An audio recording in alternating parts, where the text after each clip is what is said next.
The speakers today will be, after Mr. LaRouche, will be Anton Chaikin. Mark Calney, unfortunately, is ill and will not be here. However, his speech will be read for him by Khushro Gandhi, especially if he's here. Oh, there he is. Good timing. Mike Minnicino, Jeff Steinberg, and Kathleen Klenetsky, one of the most, among them, perhaps one of the most formidable collection of people who have developed the ideas and the exposés and the information and the analysis which has driven terror into the hearts of our enemies, and I think you'll see why as a result of the presentations which they make to you today. So, without further ado, if Charles has Lynn's tape ready, I would like to begin with that. Recently, there was a letter and accompanying document attacking me, issued by the Supreme Commander of the Southern Jurisdiction of the Scottish Rite of Freemasonry, one C. Fred Kleinknecht. The issue which the document addresses explicitly is my proposal to remove from its position on U.S. government property in Washington, D.C., the ugly statue of a traitor, a war criminal, a racist, and a satanic degenerate, General Albert Pike, who was one of the leading predecessors of Mr. Kleinknecht as Sovereign Supreme Commander of the Southern Jurisdiction of the Scottish Rite of Freemasonry.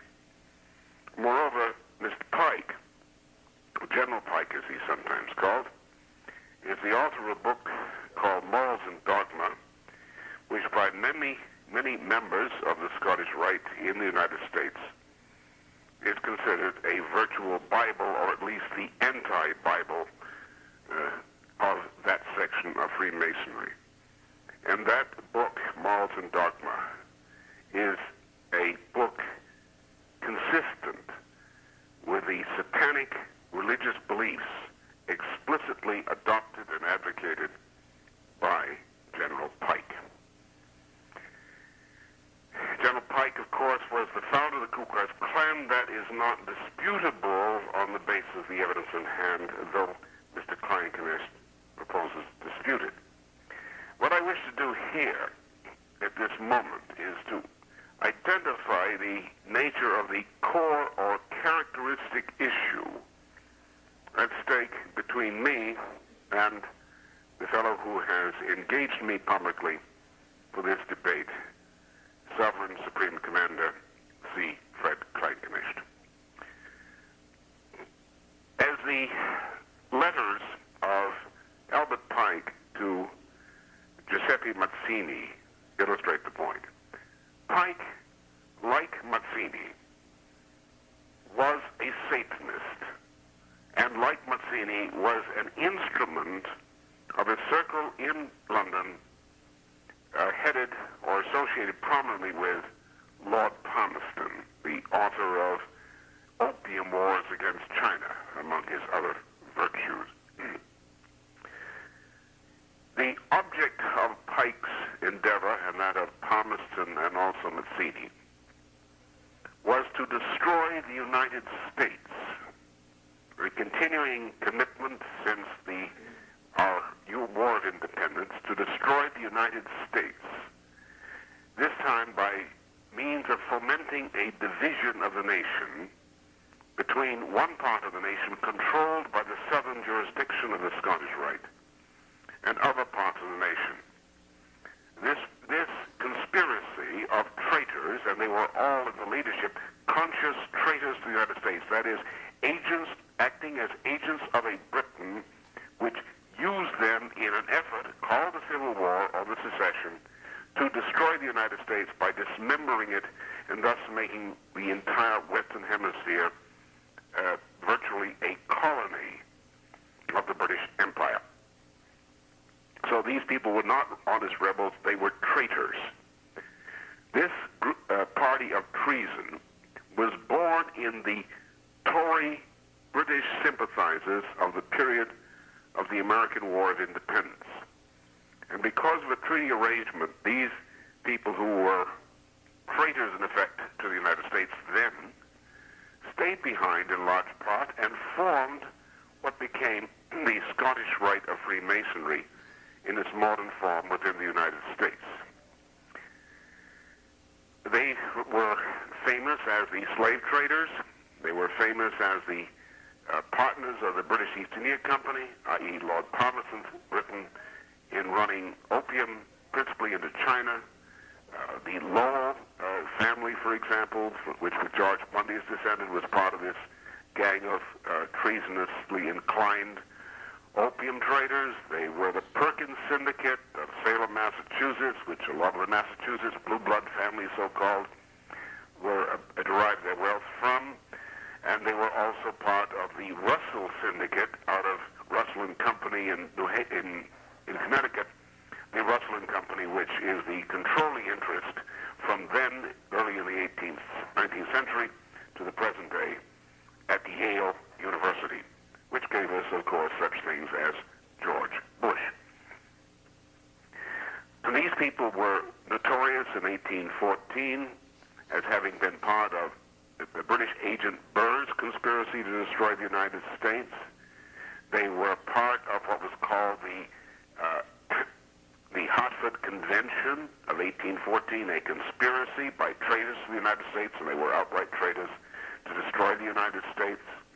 The failure of this treason in 1814 led to the new conspiracy to divide the United States into two parts by secession, one a southern group of states committed to slavery, and the other a northern group of states committed to abolition of slavery.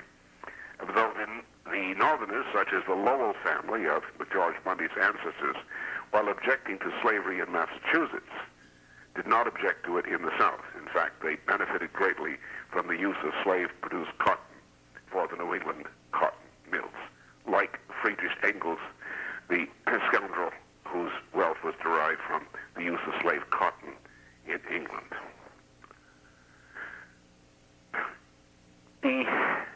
After the Civil War, with the execution of Lincoln by circles which were associated with the treasonous southern jurisdiction of the Scottish Rite, and with its B'nai B'rith offshoot, which was the racist, treasonous and racist section of American Judaism, a very small, a small minority of American Judaism at the time, Lincoln was assassinated by these people and their friends, and a more agreeable president, at least from the standpoint of the traitor standpoint, Andrew Johnson became president.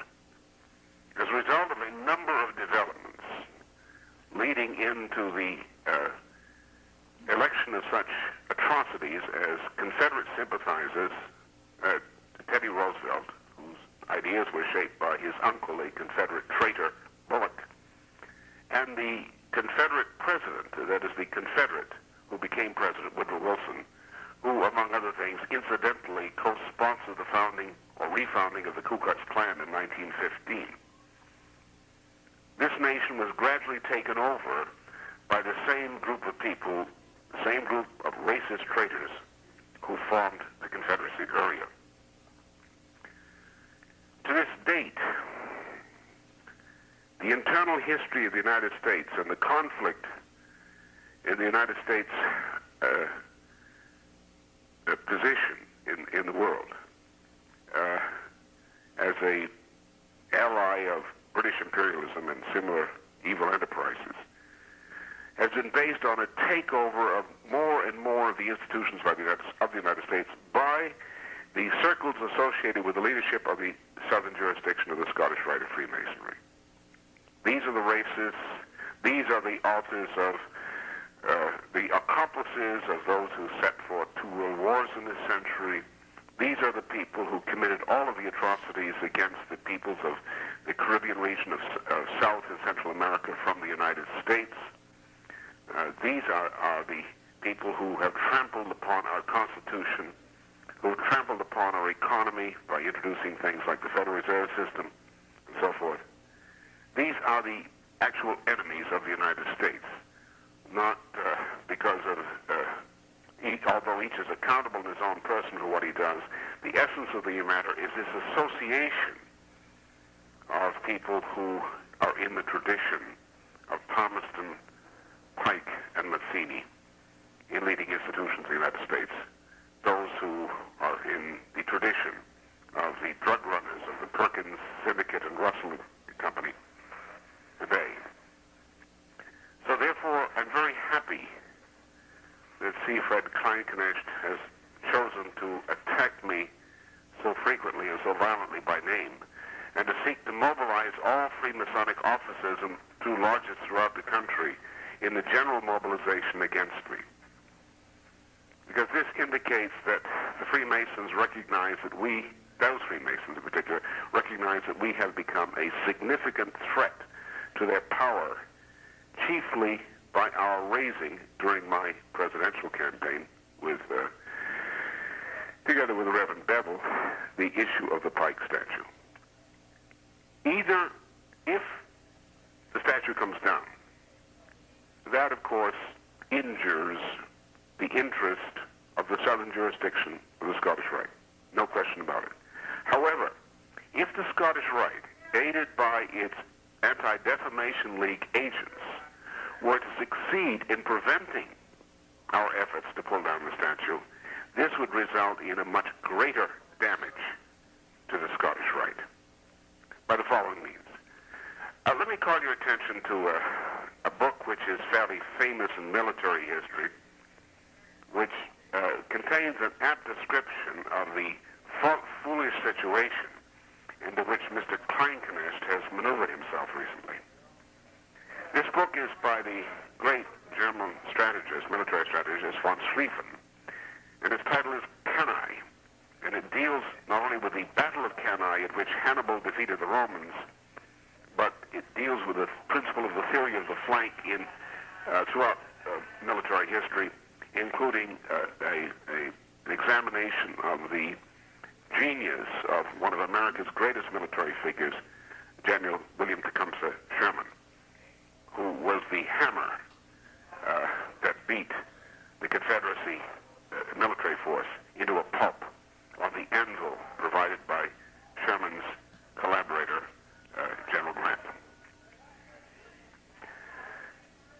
At Cannae, to make short, the Roman forces, which outnumbered the Carthaginians and their allies, formed a compact mass to assault the Carthaginians. In point of fact, they over-concentrated what was, for that period of time, their firepower. The military genius, Hannibal, exploited this mistake of the Romans of concentrating their firepower to the fore by flanking them and reducing a superior military force, that is the Roman force, to a shattered remnant in a battle which remained decisive for a long period thereafter, although Hannibal himself was ultimately defeated for different reasons. What Kleinknecht and his associates have done is to commit the same kind of folly in the political domain that the Roman commanders committed leading to their defeat at the Battle of Cannae. That is, they concentrated their forces, including the ADL, and their stooges even within the civil rights movement, to defend the statue at all costs. In so doing, they over-concentrated their forces toward the front and invited an attack upon their flank. Let me explain it this following way.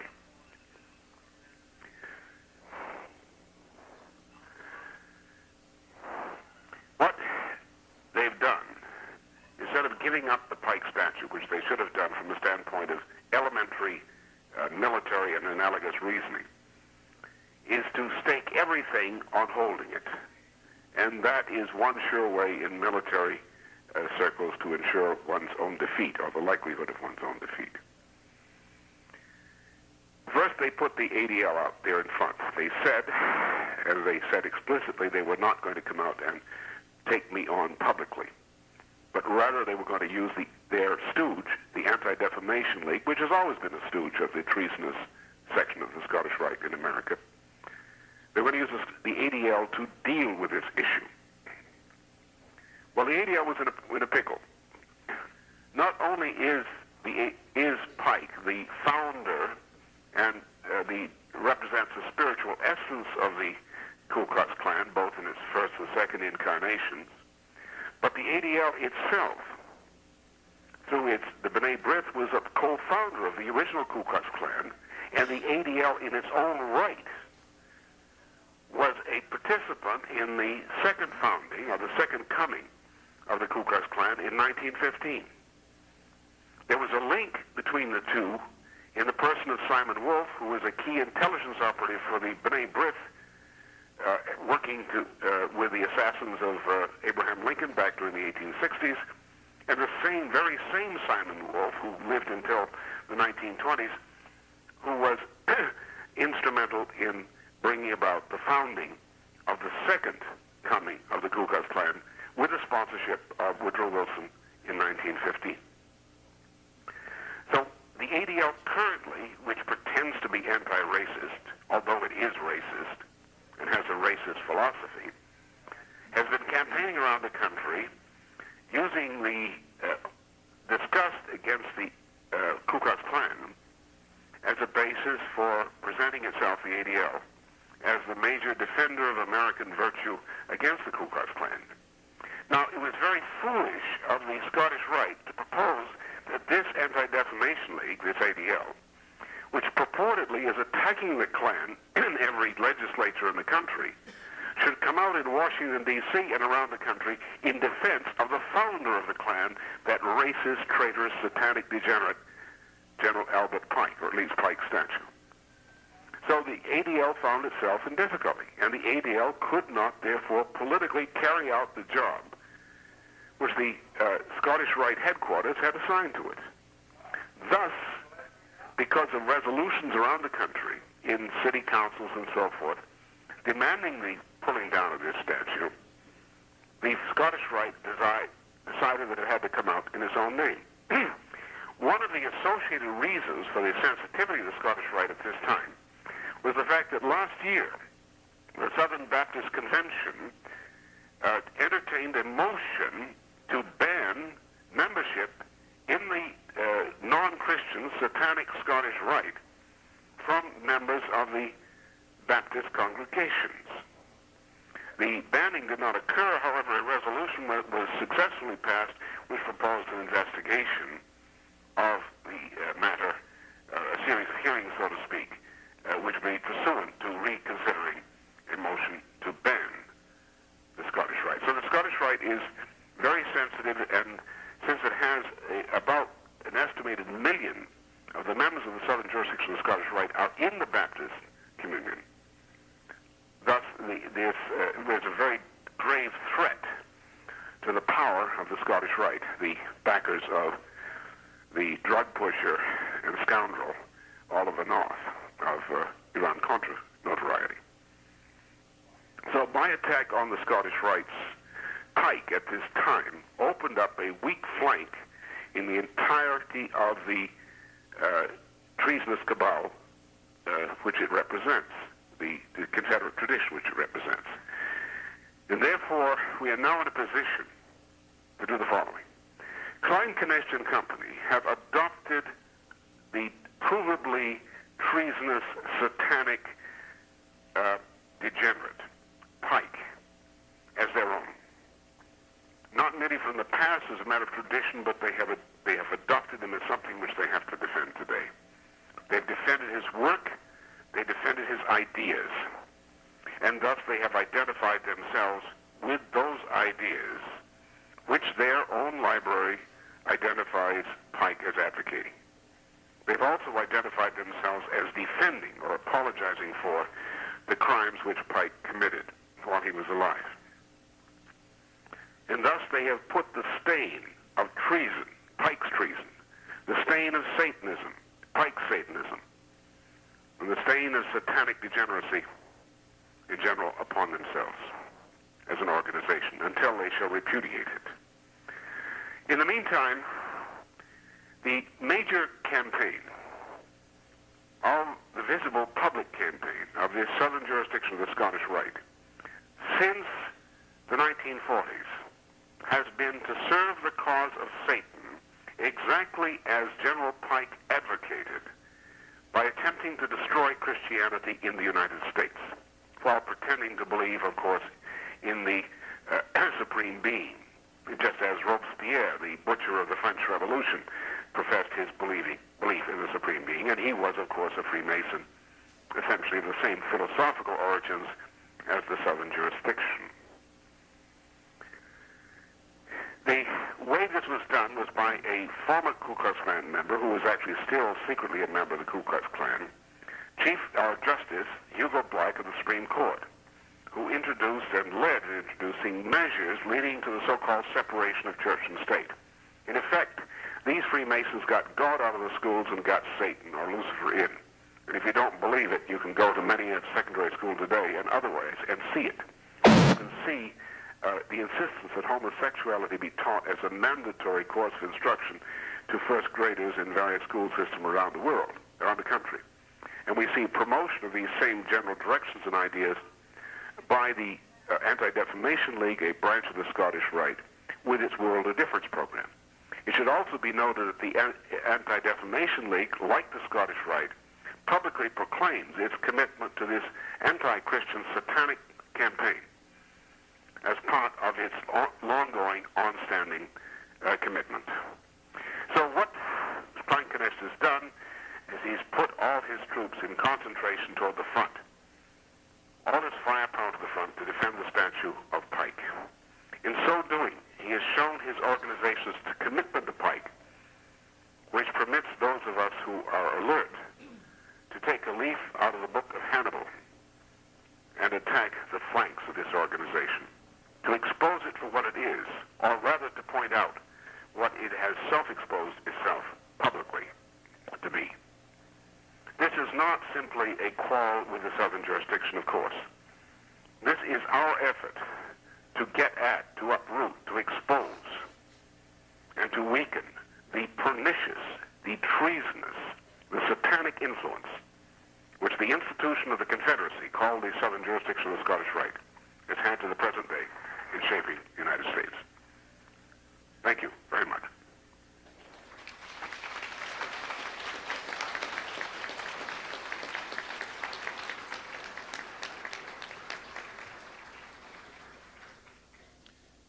I have been asked by those who are filming this event to tread water for a couple of seconds while they change tapes.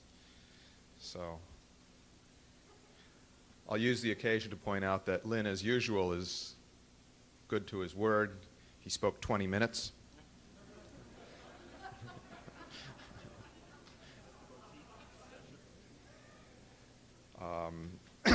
So much for treading water. I think we can now proceed.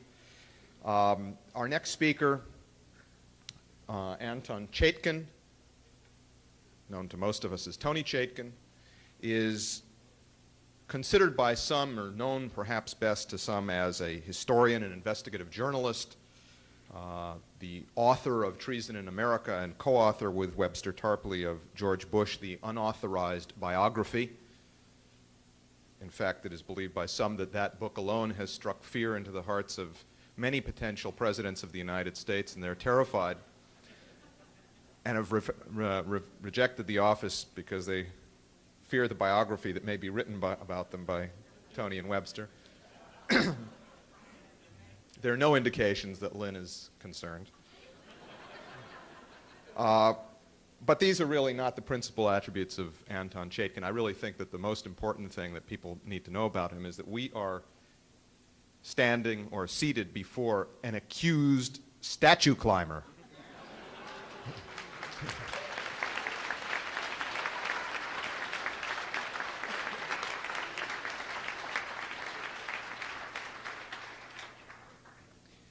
I recently got a present, which I have to show you because this is going to help us a lot. You see it? It's the Masonic symbol with a no on it. Right? Well,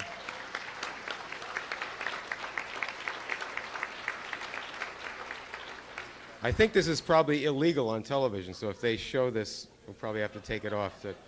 I'll wear it later on.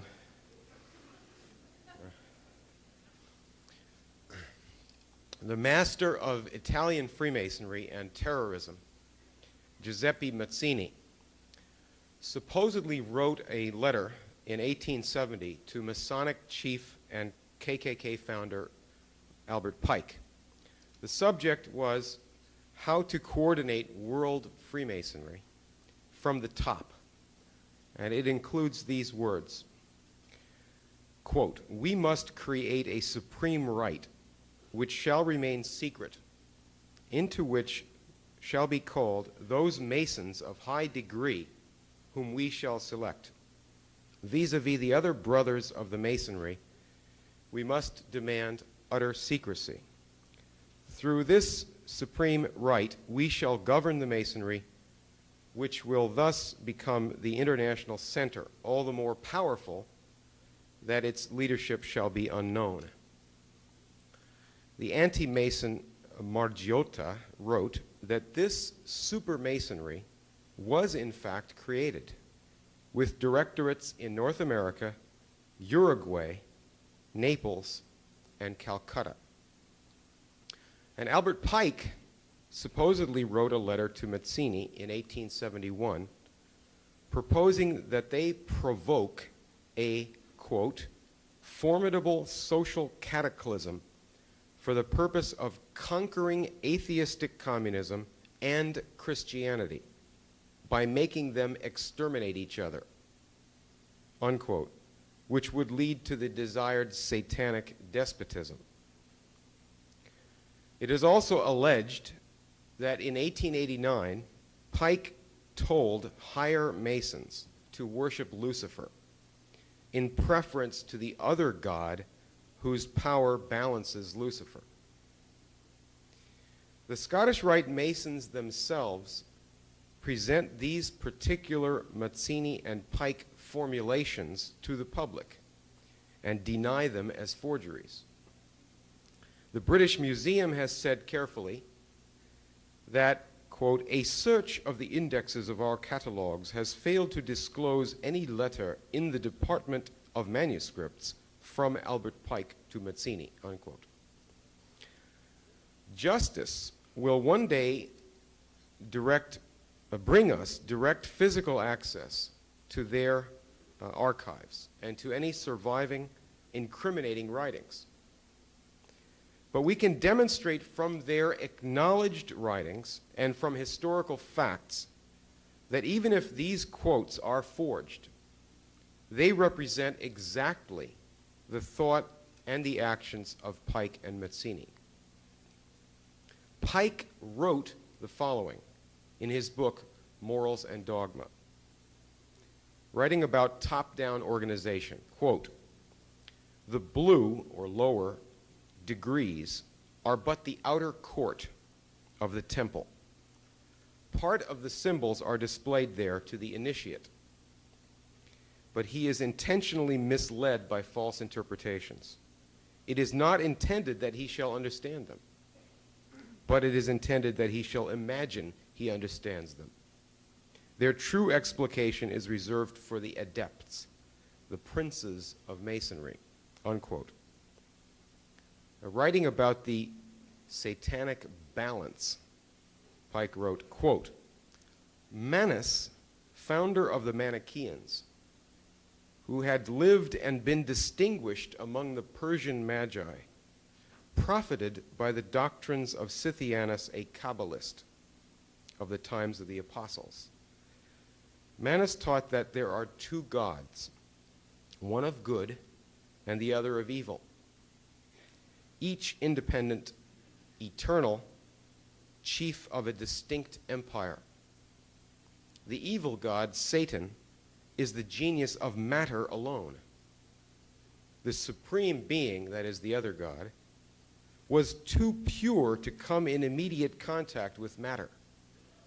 The prince of darkness made Adam, whose soul was of the divine light and his body of matter, so that he belonged to both empires. The demons created Eve, who seduced him into an act of sensualism that enfeebled him and bound him anew in the bonds of matter. This is repeated in the case of every man that lives. And of course, ladies are not permitted in Masonic lodges. The royal secret of which you are the prince is the secret of the universal equilibrium, that equilibrium between good and evil and light and darkness. Unquote. Then, reflecting on decades of terrorist crimes which Pike and Mazzini had directed, Pike wrote, quote, "Men are but the automata, or robots, of Providence, and Providence uses the demagogue, the fanatic, and the knave as its tools and instruments to effect that of which they do not dream, and which they imagine themselves commissioned to prevent." Unquote. The Scottish Rite, as a project of our British enemies, was started during the American Revolution, principally by two men, a nominal Christian and a nominal Jew. British General Augustine Prevost conquered Charleston, South Carolina, and set up a secret police apparatus there, which became the Scottish Rite headquarters after the British Army left South Carolina. Simultaneously, Moses Michael Hayes started in Rhode Island a Masonic core group of Kabbalistic Jews who were millionaires in the Negro slave trade. Among them were the Lopez and De Leon families. Hayes was himself a banking partner of the highest Massachusetts Anglo-Saxon blue blood Tories, who were all in the slave trade, and they would soon plunge into the opium trade. These elements formed the Scottish Rite. Kabbalism, as opposed to biblical Judaism, came into Rhode Island and South Carolina from the Jewish quarter of the island of Curaçao, the Dutch West India Company's slave concentration camp. Slave owners and traders, only nominal Christians or Jews, were forced to flee Caribbean black slave revolts in the 1790s. These embittered Satanists joined the Scottish Rite leadership in Charleston and New Orleans. In Haiti, hereditary slave master Count Alexandre de Grasse led the French planters in their bloody 4-year war against resistant blacks. De Grasse fled to Charleston, where he co-founded the Scottish Rite Mother Lodge in 1801. De Grasse then went back to help lead Napoleon's military campaign against Haiti's independence, a vicious race war which he lost. De Grasse set up the Scottish Rite in British Jamaica in 1803 to help the British govern their 3 million slaves on that island.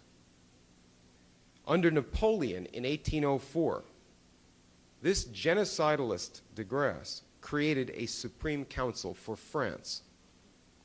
De Grasse established the Scottish Rite Supreme Council in Milan in 1805, 2 months before Napoleon came there to be declared King of Italy. This is the origin of the Pike-Mazzini Masonry in Italy. Representing British power, the faction of Masonry opposed to Franklin and Lafayette, De Grasse remained head of the Scottish Rite in France after the fall of Napoleon. Giuseppe Mazzini was a young Italian Freemasonic revolutionist in the 1820s when the British picked him up for their irregular warfare against Europe and America. Mazzini moved to England in the 1830s. From the safety of British upper-class houses, he directed anarchists and terrorists to their deaths against the governments and the church. Mazzini's movements became known as Young Italy, Young Germany, Young Switzerland, Young Russia, and then Young America, and B'nai B'rith, and later on, Young Serbia. Many top British strategists employed Mazzini, beginning with Viscount Palmerston. Mazzini was associated with the schemes of Sir John Bowring, it's B-O-W-R-I-N-G, who tried to stop Germany from industrializing on the American system nationalist program of Alexander Hamilton and Friedrich List. Bowring's other protege, Friedrich Engels, threatened would-be German manufacturers with insurrection to be led by Karl Marx and Mazzini. Bowring's free trade subversion career took him to China, where Bowring started the Second Opium War and organized a communist insurrection led by a messianic Chinese Protestant cult. It was the Taiping Rebellion. Mazzini led Britain's 1848 revolution in Italy, directed against the Catholic Church and designed to stop the Vatican from leading the nationalist movement. In 1852, the U.S. Democratic Party's national magazine said that the new Young America regime of President Franklin Pierce must back Giuseppe Mazzini in the overthrow of Europe's governments. The publisher of the Democratic magazine, George Sanders, a paid agent of British bankers, also called for the USA to seize Cuba and Haiti and secure black slavery under North American rule. As Mazzini's U.S. mouthpiece, Sanders declared that, quote, "this continent is for white people," unquote. But note that Mazzini has even now a false reputation as an anti-slavery activist. President Franklin Pierce had been privately selected as the Democratic nominee by Scottish Rite boss John Quitman, the son of Curaçao slave masters, and by Boston opium lord Caleb Cushing, the sponsor of Albert Pike as his rise to power in Arkansas. Mazzini wrote about his own role in the Pierce election. Quote, Mazzini says, "I am working with the very numerous Germanic element in the United States for his election, and under certain conditions which Pierce has accepted. He was to appoint American representatives in Europe who would be favorable to us and would help us. And almost all his nominations are such as we desired. He was to give to his battleship commanders instructions opposed to Austria and the despotic governments. He has done it. He had promised to give orders to all his diplomatic agents to recognize immediately whatever insurrectionary Republican government should be established in Italian or Hungarian province. And he states that he has done so." This is Mazzini talking about his role in affecting the election of President Pierce and what he's getting in return. President Pierce appointed George Sanders consul in London, where Sanders hosted in his home Mazzini's entire crew of revolutionists. They made that place their headquarters. Other open Mazziniites, such as Edwin de Leon and Scottish Rite bankroller August Belmont, got top diplomatic posts, while Pike's sponsor Cushing ran the Pierce administration as Attorney General of the United States. Operating at that time in Switzerland, Mazzini was assured by the U.S. ambassador there that if Mazzini were arrested, he would be immediately taken under the ambassador's protection. This is what Mazzini says in his letters to the English family that he's staying with. Under this Pierce regime, the Scottish Rite prepared a slave owners' war on the USA.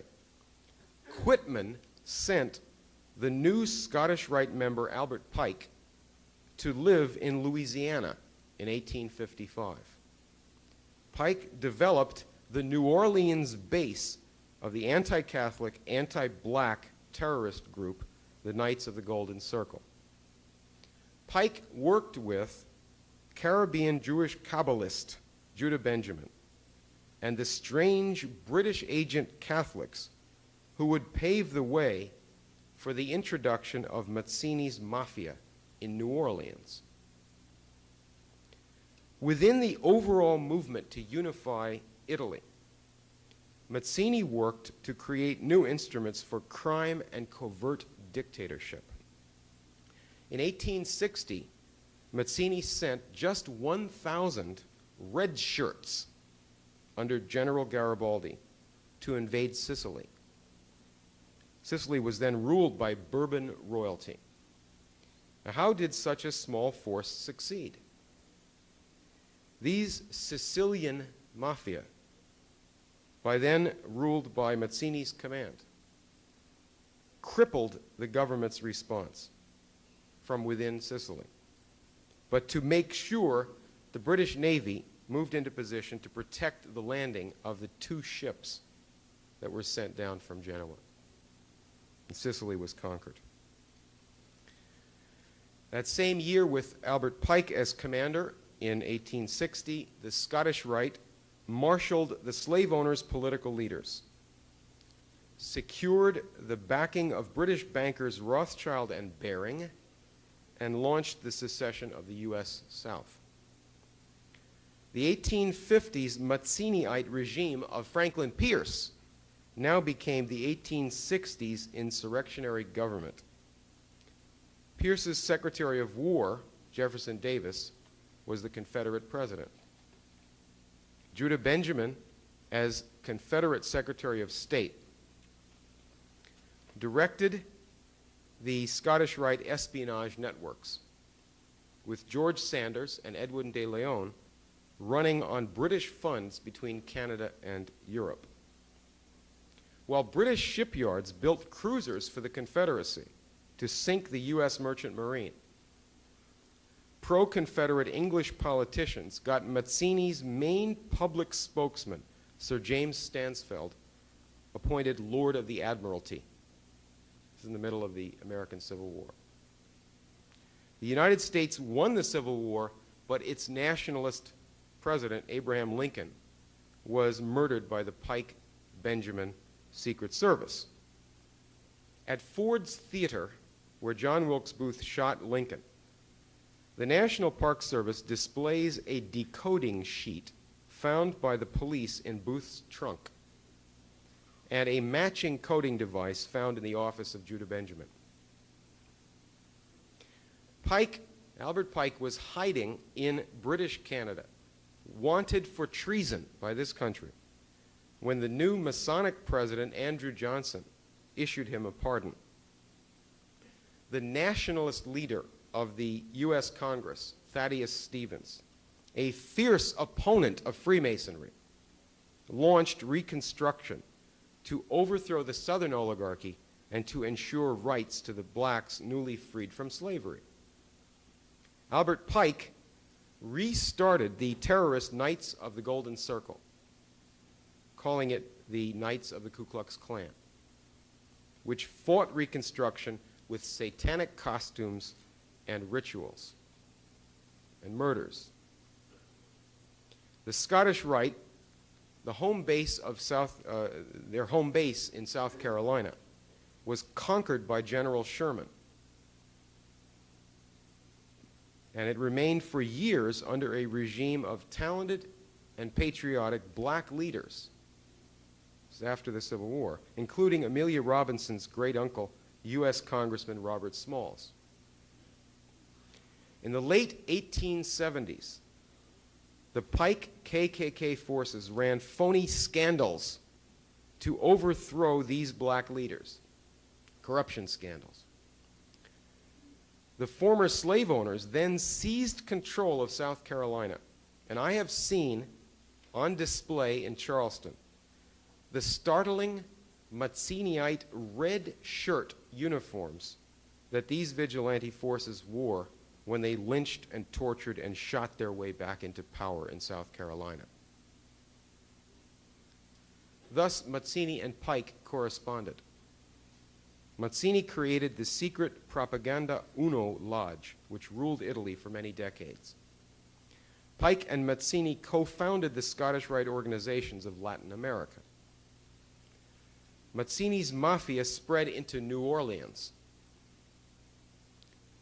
So the Jewish and Italian mafiosi who have nested there in New Orleans are the queer Masonic birds whose parents and continuing controllers are these ultra-racists that we have described. Their hemisphere-wide dope trafficking is in fact intended to exterminate Christianity. The Propaganda Due, or P2 Lodge, was established on the Mazzini model by the Anglo-Americans after World War II. In cooperation with communist secret services, the Scottish Rite P2 has run terrorism against the nation of Italy. Italian police trying to penetrate the Masonic control of criminal terrorism recently ran up against the covert Albert Pike Lodge in Calabria. Though now officially outlawed, P2, set up by the Anglo-Americans, is spearheading the current crusade to scandalize, dismember, and subjugate Italy. The heirs of Pike and Mazzini are the new KKK, the neo-Nazis hammering at Germany. Dennis Mahon, the Oklahoma KKK leader and naval intelligence operative who trains young German neo-Nazis, admits that he works with the Stasi, secret police, the former communist Stasi, to wreck Germany, that is today. And Mahon praises KKK founder Albert Pike as a pioneer 19th century environmentalist. Lieutenant Colonel Michael Aquino, who heads up a neo-Nazi unit of the United States Army, is the high priest of the Satanic Temple of Set, the officially recognized satanic religion in the U.S. Army. An up-to-date Pike-Mazzini team has worked on behalf of Britain's strategy of tension against Germany. The neo-Nazis are run by the High Mason Aquino and by intelligence chiefs William Webster and Ted Shackley, and by Kabbalist mobster Edgar Bronfman. So this is the neo-Nazi operation in Germany. Now that the Scottish Rite is panicking and coming out into the open to defend their KKK, we should recommend to law enforcement officials everywhere, watch the Masonic offices for smoke. They may soon be burning their private papers, and we shall want those papers rescued to aid in future prosecutions. Thank you.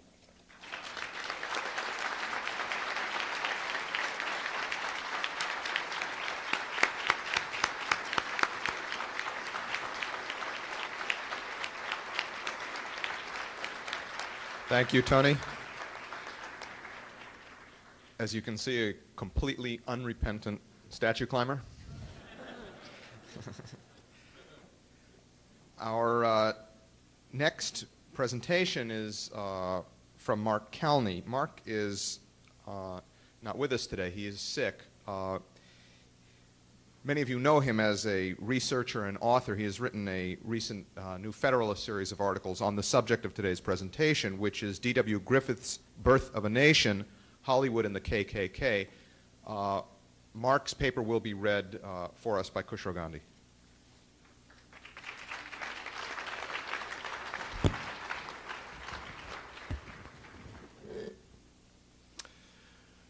On the evening of March 24th, 3 days from now,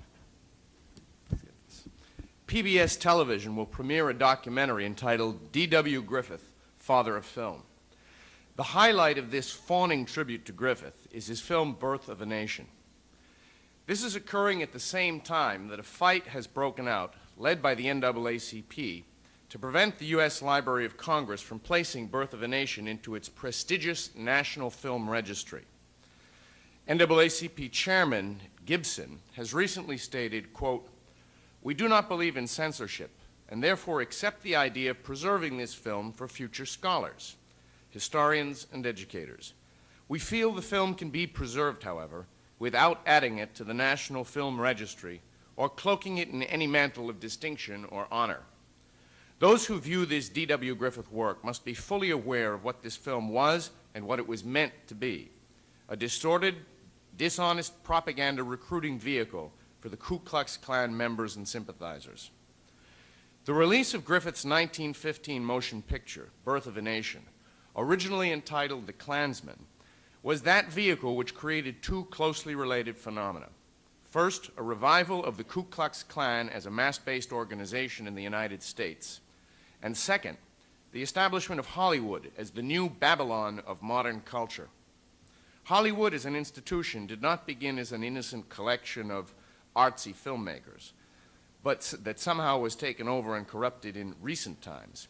It was rotten at its inception. The Birth of a Nation presented a rewriting of the actual history of Reconstruction by the same Confederate traitors against whom the war had been fought. It portrayed African Americans in the post-Civil War South as depraved, lascivious beasts whose rampant lawlessness and alleged domination of the South through military force and control of courts and state legislatures threatened to destroy Southern civilization and mongrelize the races. The film glorifies the lynchings and reign of terror carried out by the new secret order of the Knights of the Ku Klux Klan. These twin evils, Hollywood and the KKK, come from the circle of elite Anglo-Americans who were the direct heirs, philosophically and often physically, of the old Confederacy. And they are the same treasonous scoundrels who organized the entry of the United States into the First World War on the side of the British Empire, and the establishment of the Versailles system at the end of that war. The creation of the Klan in 1865 and its later revival at the beginning of this century was not a spontaneous phenomenon. In both cases, we find the guiding hand of those individuals and institutions, such as the Scottish Rite Masonic Order, who have always opposed the Republican principles upon which the U.S. was founded. The initiating ceremony reviving the Klan occurred on Thanksgiving Eve of 1915, atop Stone Mountain, just outside of Atlanta, Georgia, when a small group of men, which included former members of the original Klan, followed the new Klan leader, Colonel William J. Simmons, in a cross-burning ritual. That spectacle coincided with the opening presentation of Birth of a Nation 1 week later, also in Atlanta. Announcements of the film debut in the local newspaper were accompanied by Colonel Simmons' proclamation of the establishment of a new, invisible empire of the Knights of the Ku Klux Klan. Birth of a Nation was literally a recruitment film for the KKK, and the target of its revival was not principally the South, but was the old Union strongholds of the North. Griffith's 2-hour and 45-minute motion picture brazenly promoted the ideas of white race supremacy.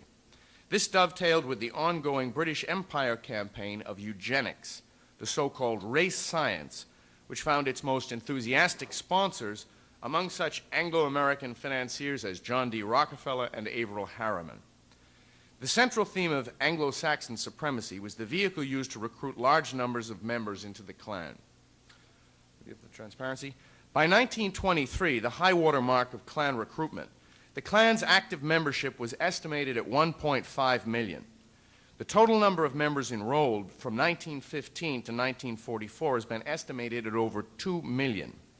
As you can see from the chart, the majority of Klan members were in the northern states, with the largest base of support in any one city being Chicago, with 20 Klan chapters totaling 50,000 members.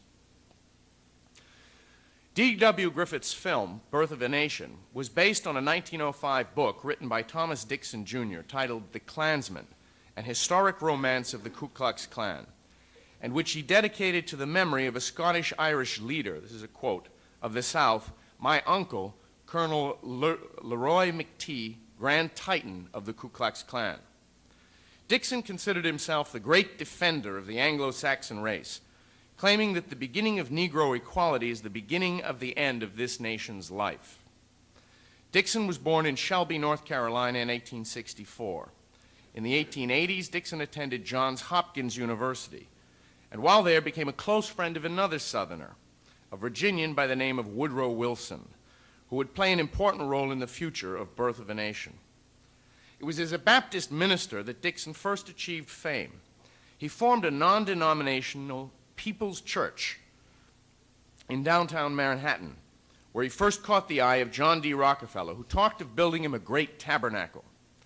In 1899, he turned to public lecturing and wrote his racist trilogy of novels.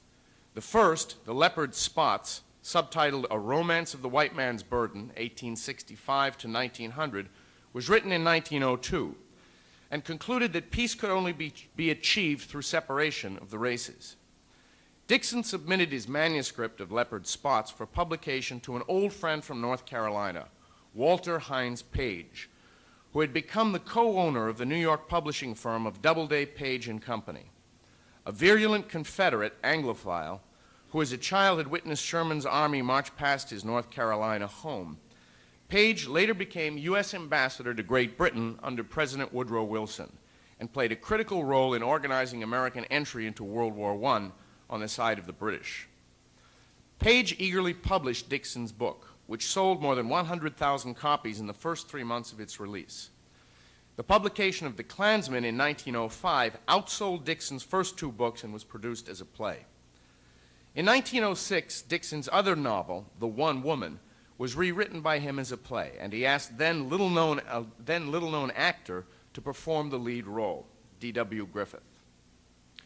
David Wark Griffith was born on a small farm near Louisville in 1875. His father, Jacob Wark Griffith, at the outbreak of the Civil War, joined the Confederate Army and became a colonel. After the surrender of Robert E. Lee at Appomattox, the Confederate Secretary of State, Breckinridge, assigned Colonel Griffith the ill-fated task of attempting to secretly escort the President of the Confederacy, Jefferson Davis, to a safe house in Kentucky, in hopes of continuing the existence of the Confederate government. During the filming of Birth of a Nation, Griffith would brag that his father had ridden with the Ku Klux Klan. As a young man, Griffith moved to Louisville, where he began to undertake an acting career and where he first joined the Masons. By 1913, Griffith was the head of production and a film director for Mutual Film Production, owned by Harry and Roy Aitken, and had already begun to shoot films during the winter months in Hollywood, California. In 1914, Griffith and an associate, film critic Frank Woods, obtained the copyright for the motion picture production of Dixon's book, The Klansman. Griffith tells the story in his autobiography. Quote, "One fortunate day, Woods brought a book to me. It was The Klansman by Dixon.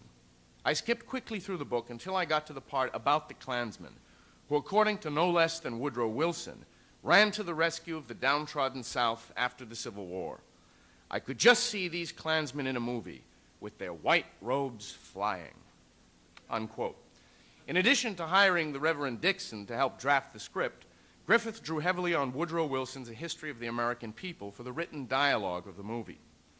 Shooting of The Klansman started in 1914 on Griffith's studio lot in Sunset Boulevard, Hollywood. The music was written for a 40-piece orchestra with an offstage chorus and sound effects. In addition to the use of popular Civil War songs, the musical accompaniment drew heavily from various classical composers, and most importantly from Richard Wagner. Wagner, a worse anti-Semite than Adolf Hitler and an Anglo-Saxon race patriot in his own right, was appropriately used in providing the music of his Ride of the Valkyries for the Klan Ride.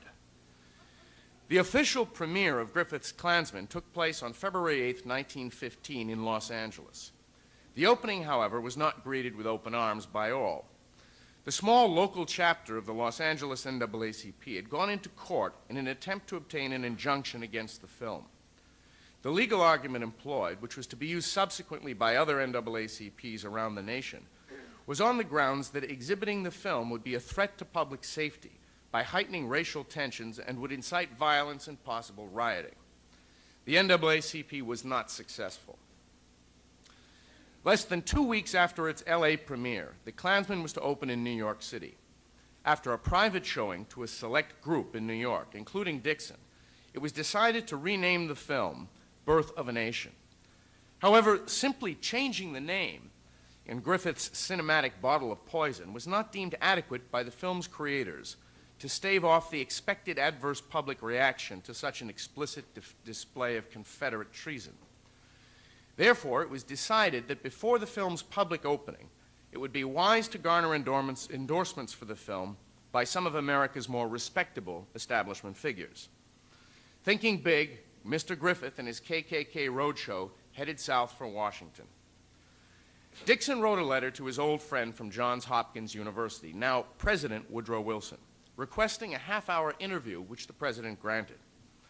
As a result, on February 18, 1915, The Klansman became the first motion picture ever to be shown in the White House.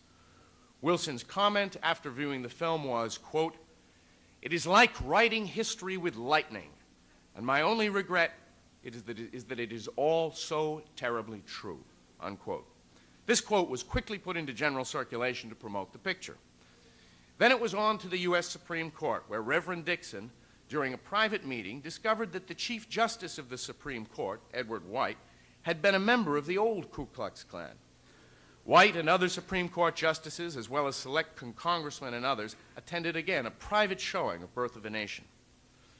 After its New York premiere on March 3, 1915, newspaper reviews of essentially all the major press sidestepped the racial controversy and only had praise for the film. The Hearst Evening Journal was typical. Quote, "First of all, children must be sent to this masterpiece.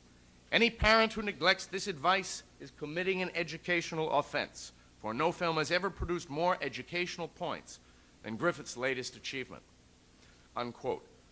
During its filming, someone had mentioned to Griffith that if the film was ever shown in Atlanta, the result would be a race riot, to which Griffith prophetically replied, "I hope to God they do," unquote. In most of the northern cities where Birth of a Nation was scheduled to be shown, political fights exploded, and some small race riots did occur in Philadelphia, Boston, and elsewhere. The NAACP and others, attempting to seek either a banning of the film completely or to force the editing out of its most egregious racist scenes. For the most part, those attempts failed. Endless hearings were held before mayors, state legislatures, and others around the country.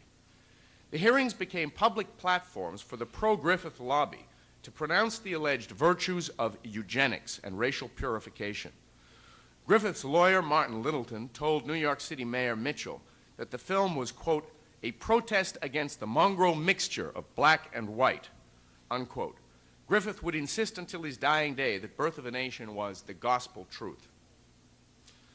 In self-righteous indignation, Griffith authored a mass pamphlet entitled The Rise and Fall of Free Speech, which argued against any attempts to censor his film. His letters and articles were printed in papers across the country. In one case, he prophetically envisioned the future use of film and the creation of today's video culture. He stated that, quote, "the next generation will be wedded to the movies. You will not be able to satisfy them with anything else," unquote. He envisioned the elimination of libraries and historical researchers to be replaced by a priesthood of cinema experts, such as himself. His next cinema project, Intolerance, was his answer to his critics. The film is truly Masonic in theme and content. The focus of the film's substance and production costs were devoted to depicting ancient Babylon, which Griffith titles, quote, "the first known court of justice in the world." This is the actual film set.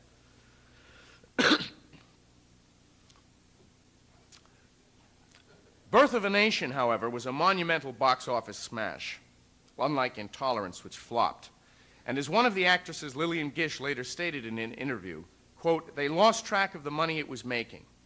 But it started all," this is a quote, "but it started all of the fortunes of Louis B. Mayer, all the people in films."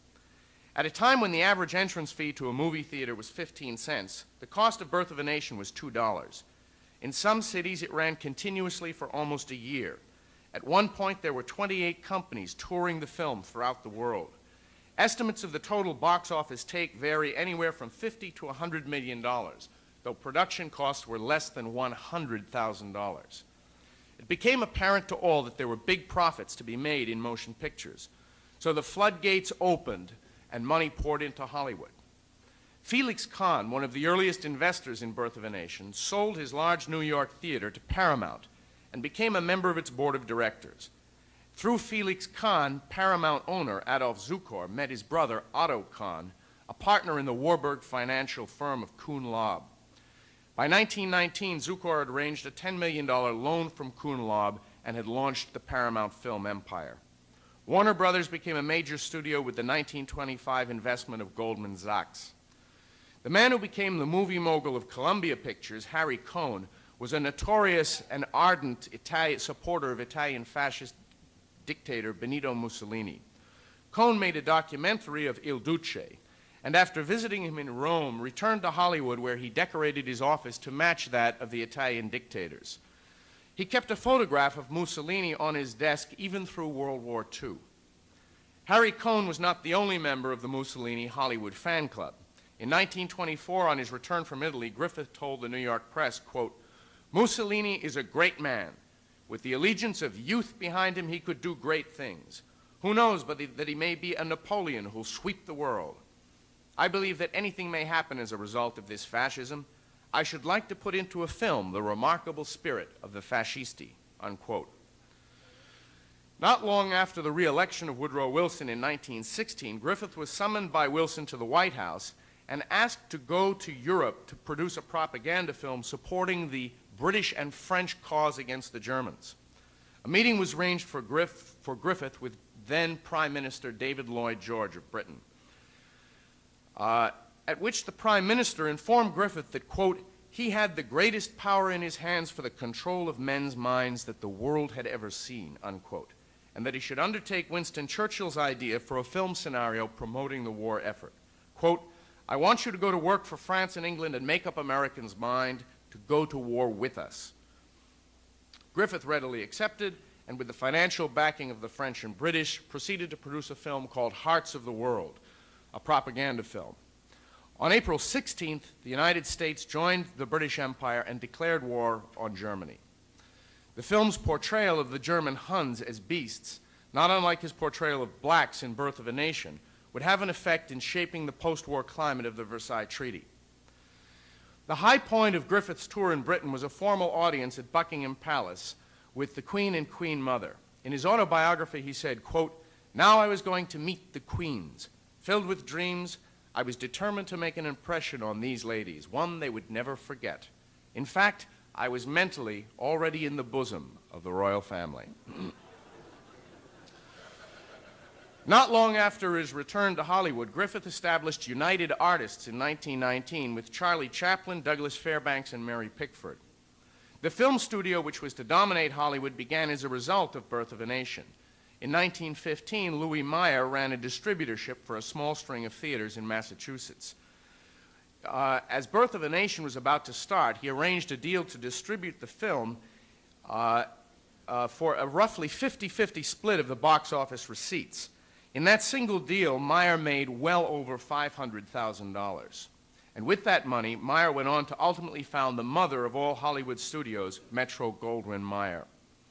In 1939, shortly after Hitler and Stalin had occupied Poland, MGM Associates released its full-length color epic based on the Confederate tradition of Griffith's Birth of a Nation. The film, which premiered in Atlanta, Georgia, was Gone with the Wind, often called the greatest movie ever made. The film was based on the racist book authored by Margaret Mitchell, who wrote to her mentor, Reverend Thomas Dixon, after her success, to tell him that his writings had been her inspiration since childhood. The movie was produced by Louis Mayer's son-in-law, David Selznick, and financed by Jock Whitney of the New York Herald Tribune, a scion of the Harriman family. Ben Hecht, the man who wrote the script for the film, later became the chief propagandist and fundraiser in the United States for the terrorist Irgun. And during World War II, Hecht organized the first Irgun fundraiser for Hollywood's elites in the commissary of 20th Century Fox. The man on the right is Louis B. Mayer, and next to him is Dory Sherry. As if Hollywood films weren't bad enough already, Sherry was the man who created the idea of the B-grade movie. He then became vice president in charge of production for MGM. Dory was a lifelong friend of one of Meyer Lansky's top aides, Abner Longies-Willman, and in 1963, after Sherry quit Hollywood, he became the national director of the Anti-Defamation League. Beginning in the early 20s, dozens of Hollywood executives, directors, and actors joined the Los Angeles B'nai B'rith, including Harry and Jack Warner, Louis Meyer, Irving Thalberg, and William Fox. Many of them, like the Warner brothers, also joined the Masons. I won't elaborate on the organized crime connections here of Hollywood, which would be a much longer speech. When D.W. Griffith died in June 23rd, 1948, his Hollywood service was not held in a church, but at the Hollywood Masonic Temple. His pallbearers included Louis Meyer and Sam Goldwyn. Afterwards, he was buried in his hometown in Kentucky. Now we want to see a few clips of the film Birth of a Nation, which will give you a pretty good sense of what the film is about.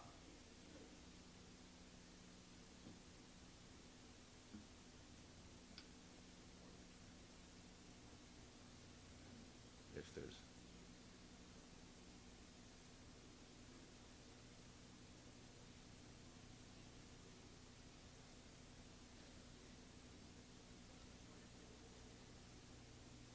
All right.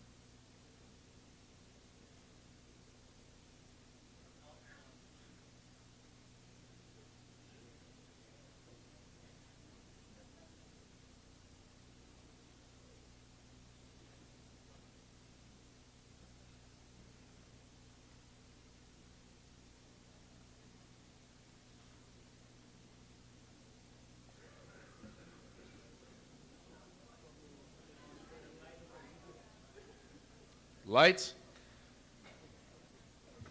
This is from the legislature. They're showing black rule. South Carolina is the image of it, was the model.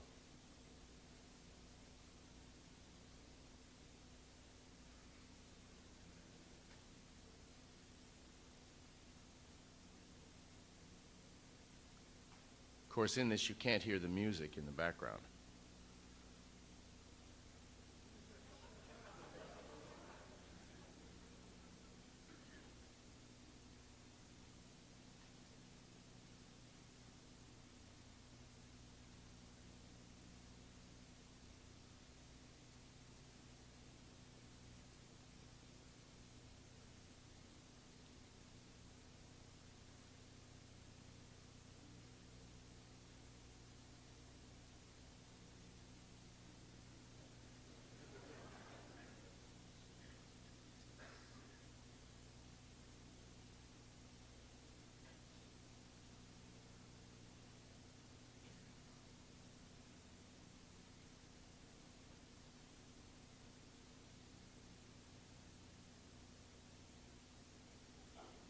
This is the colonel, the little colonel who is going to found the Ku Klux Klan.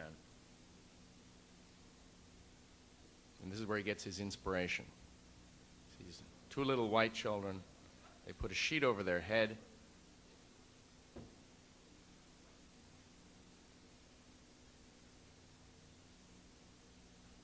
And they scare the little children away.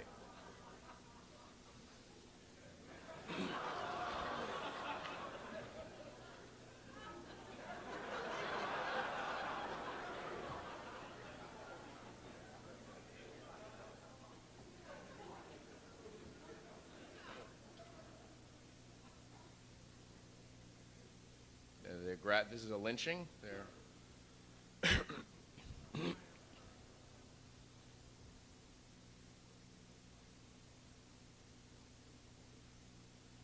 For rape of a white woman, of course.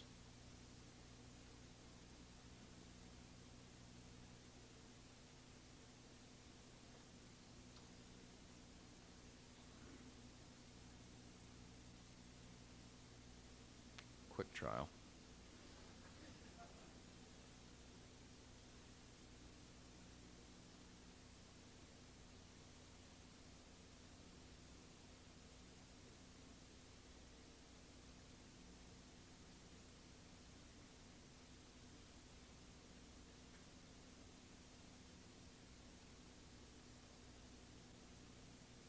governor, of course, is black, so they're throwing the corpse on his doorstep.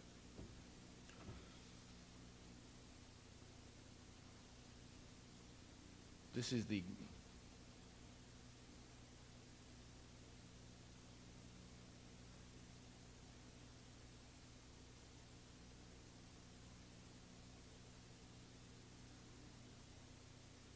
see the black soldiers about to break in, the men are about to kill the women if necessary.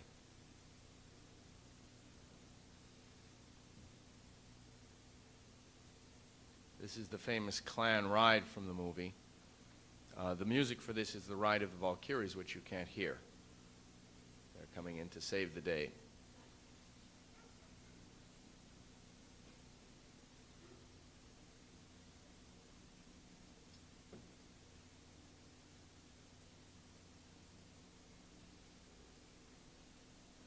And that's basically it. In conclusion, let me just say that if we're going to eliminate the cultural scourge, oh, it's not finished. This is the triumphal final scene here. They've charged into a town, they've saved all of the white women who were all on the verge of being raped, and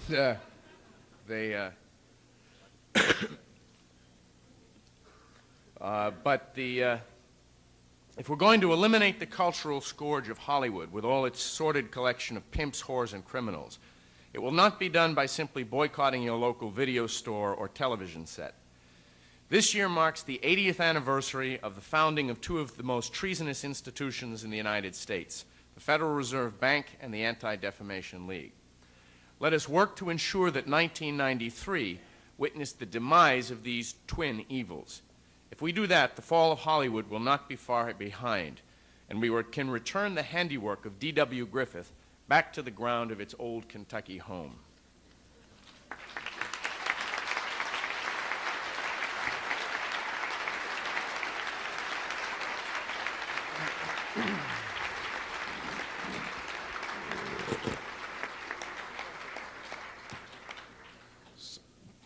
Particularly interested to see that trial scene. Now we know where the rocket docket came from also. Virginia Justice, and so on and so forth. Incidentally, we will have messages of greetings read to the conference shortly, a bit later this morning, from Michael Billington and from Shelley Asher. But right now I would like to proceed, if the video film is ready, with the next presentation, which is by Michael Minnicino.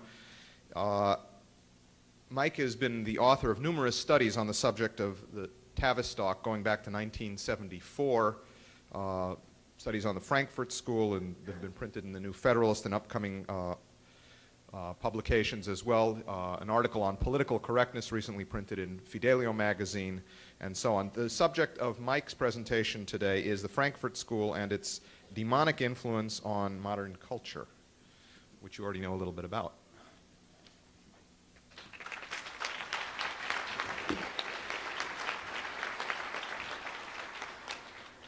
Most of what you see and hear around you, not only when you turn on your TV set or your radio, but when you simply walk down the street, most of this is based upon theories that are designed to drive you stark raving mad.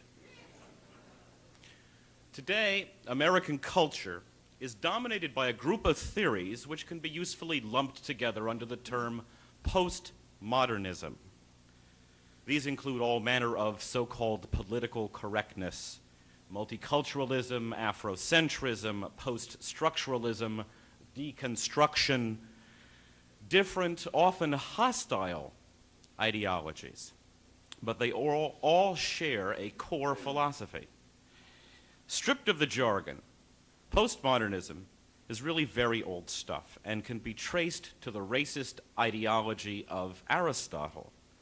But the proximate origins of the philosophy that we're dealing with today can be traced to three sources: the proto-Nazi 19th century philosopher Friedrich Nietzsche, the card-carrying Nazi 20th century philosopher Martin Heidegger, and the nominally communist philosophers of the so-called Frankfurt School. And no postmodernist of today would disagree, no matter what stripe they are, with this characterization of their ideology. The purpose of all postmodernist theory is to create what Georg Lukács, the founder of the Frankfurt School, called the culture of pessimism. That culture, art, music, literature, and the banal, popularized versions of that we call entertainment, could be turned into a weapon of social control if, and only if, the optimism which is inherent in Western Judeo-Christian civilization could be subverted. Back in 1922, Lukács was commissioned by the Communist International to figure out why Bolshevism had not succeeded beyond the borders of Russia. He and the group of Marxist theorists, which he gathered together in Frankfurt, Germany, determined that the problem was, to make a very long story short, that the West still had the concept of a soul. That is, despite the pessimism that was widespread amongst cultural elites, especially after the collapse of the United States as a moral superpower after the assassination of Abraham Lincoln. Despite this pessimism, there was a countervailing tendency, an optimistic tendency within Western civilization. The West still taught that the individual had a soul, a divine spark of reason, that through the exercise of reason, the individual could discern with ever greater clarity God's plan of creation, which meant that no matter how bad things got, there was always the hope that mankind could solve its problems.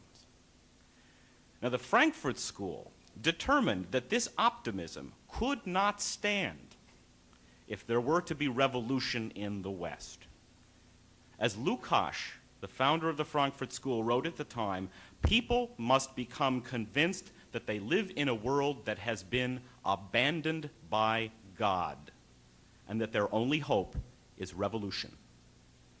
And now in this, Lukács was echoing very consciously the sentiments of his acknowledged forebear, Friedrich Nietzsche, who had written, and I quote, "We must give the coup de grace to that other and even more fatal atomism that Christianity has been teaching, the atomism of the soul.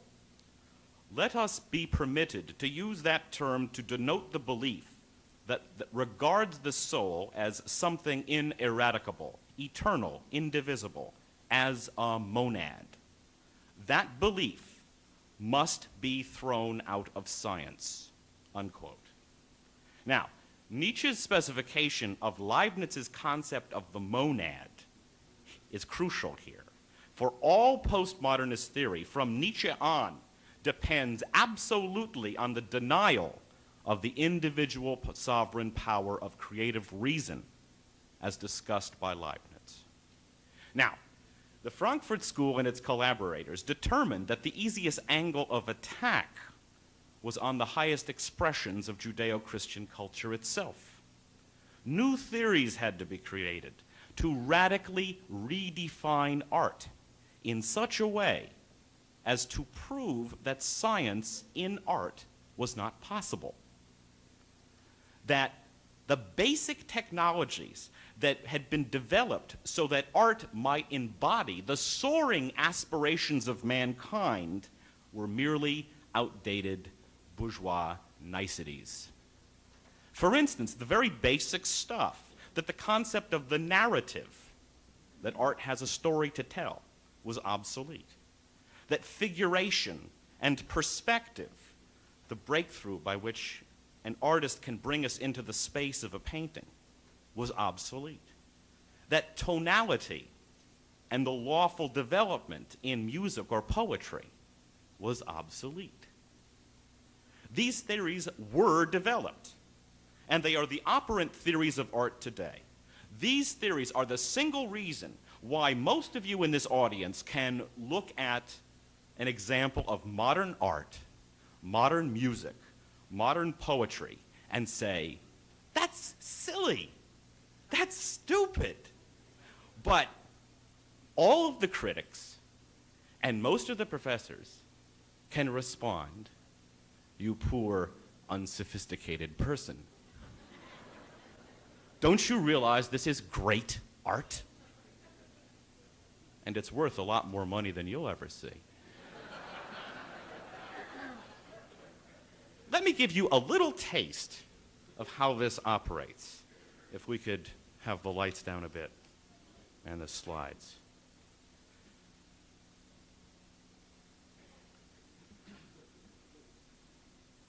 Are we ready? Okay. Vincent van Gogh. Obvious title, 3 Pairs of Shoes. 1887. Now, a lot of people like Van Gogh. I'm sorry I could only had time to get a black and white slide. Doesn't hurt the argument. I show this slide because Martin Heidegger, the Nazi founder of existentialism, wrote a very influential essay on this particular picture. Heidegger says that what makes this painting a breakthrough is that it is not just a still life, still lives not having people in them, but the choice of shoes without people as opposed to fruit or flowers, as the subject of the painting is actually a polemic, because it forces the viewer to recognize that the shoes have been detached from the people who wear them. So that the painting is a conscious statement of dehumanization.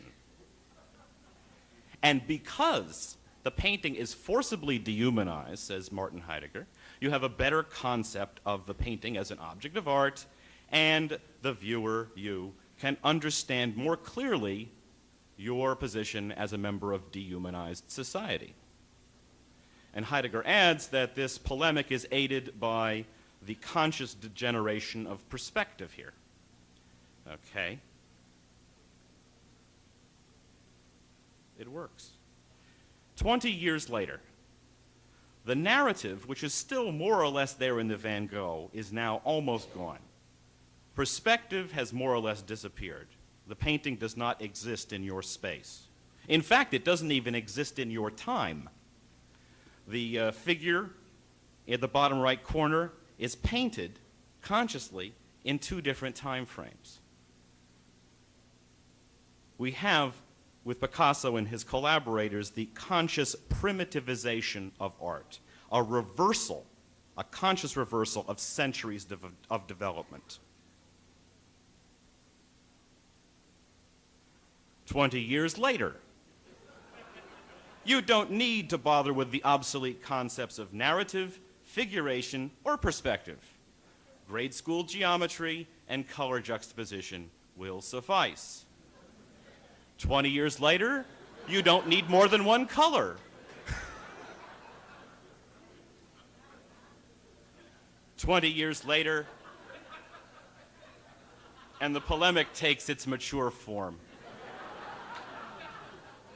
I see all the Ballantine fans out there. What's happening here? There is no art. There is no art. There are just things. There are just feeling states and individual values. Art is whatever I say is art. Now, the same thing is true in architecture. Here is the recently completed international headquarters of ATT in Manhattan by Philip Johnson, who is the most influential architect in America today and a leading postmodern. Those of you who are familiar with antique furniture will notice that the building is topped with what looks suspiciously like a Chippendale furniture ornament. And that is what it is. The architect claims that by putting a 50-story antique set of drawers in the middle of New York, he has forced the viewer to rethink his or her concepts of the purpose of architecture. Now, just compare in your minds for a second. I don't have the slides. Compare in your minds the moral purpose of the architects of the Parthenon or the Chartres Cathedral with the moral purpose of the architect of this nonsense. Now, there's also an extremist wing of postmodern architecture, which is called literally deconstructionist architecture. And you'll hear more about deconstructionism specifically later on in this conference. This is real. This is the Best Product showroom in Towson, Maryland. It's about an hour from here. You can see that a terrible natural disaster has torn the facade off. Unfortunately, in this case, the natural disaster was the deconstructionist architect. And here's my personal favorite. This is a multi-million-dollar new research center at the University of Stuttgart in Germany. False facades, exposed pipes that lead nowhere, and a window hung by a chimpanzee. No offense to chimpanzees. Now, what I have shown you is ugly. It was meant to be ugly. All of this is supposed to be great art, according to the Frankfurt School and the other postmodernists, because it forces you to accept the truth that life is ugly under capitalism, and that you have no soul, and that your life leads nowhere, except whatever bodily titillation that you might obtain along the way. Now, I could, if we had the time, do a comparable demonstration for today's literature, poetry, dance, music. All of it ugly. All of it based explicitly on these theories. All of it designed to reverse, consciously, thousands of years of human mental development. And that's why postmodernism has been so heavily sponsored over the last 25 to 30 years. Postmodernist artistic theory is the cultural expression of post-industrial economic theory. It says that the only form of progress possible is the advance of the individual's hedonism. Now, unfortunately, the work of the Frankfurt School was not limited to the theoretical, as you can partially say. When Hitler came to power in Germany in 1933, the Frankfurt School was relocated to the United States through the good offices of the Rockefeller Foundation, the American Jewish Committee, and Columbia University. One of the most important operations of the school in America was something called the Radio Project, set up with funds from CBS Network and the federal government at Princeton University in 1936. The dominant force in the Radio Project was the Frankfurt School's Theodor Adorno, who had realized that there had to be new forms of culture created to complete the dehumanization and alienation of society. Especially important, said Adorno, was leisure activity, for that was the period when people sat down to think. They threatened to think, potentially dangerous to the Frankfurt School's plans. Adorno identified that the introduction of the motion picture, radio, and television, and Adorno was one of the very first people to talk about the theoretical implications of television back in the 1940s, that these things had begun to change the way people approached art. Adorno realized that the electronic mass media were a kind of universal solvent. They reduced everything to entertainment. For instance, you put a masterpiece of classical music on the radio, and most people actually don't hear the piece as an intellectual whole. They split it up into the easy or familiar parts that entertain them, and into the difficult parts, which they forget instantaneously. People, said Adorno, become more primitive in their listening and approach art just like sports. And he said, and I quote, "They are not childlike, the listeners, you and me, but they are childish. Their primitivism is not that of the undeveloped, but that of the forcibly retarded," unquote. Now, the radio project actually developed instrumentalities based upon this analysis. The most important of these is something called the Stanton-Lazarsfeld Program Analyzer, officially. It's known in the business as Little Annie. A device for testing programming. The test audience is hooked up to a rheostat which can register the degrees of like and dislike over the course of a show. So the purpose is not to determine what people thought of the show as a whole, because that requires higher mental functioning in which the radio project was uninterested, but to gauge the moment-to-moment feeling states of the audience. Then the dissociated moments could be reproduced, and this device is now used, has been, and is today universally used to test all new television, all new film, all new radio and commercial programming. That's why there's nothing new on television. Certain plot situations, certain pairing of actors, certain musical accompaniment that rate highly on these devices are transposed, combined, recombined, recombined endlessly, and people watch it because they're looking actually at something very familiar, like an old sweater. And in the 1980s, Little Annie, this device, was universally started to be used in political campaigns. And the man who owns the largest program analyzer in this country used in politics is Robert Teeter, who was George Bush's 1992 campaign manager. You see, TV is the triumph of postmodernist theory, as Adorno predicted it would be. Everything becomes superficial.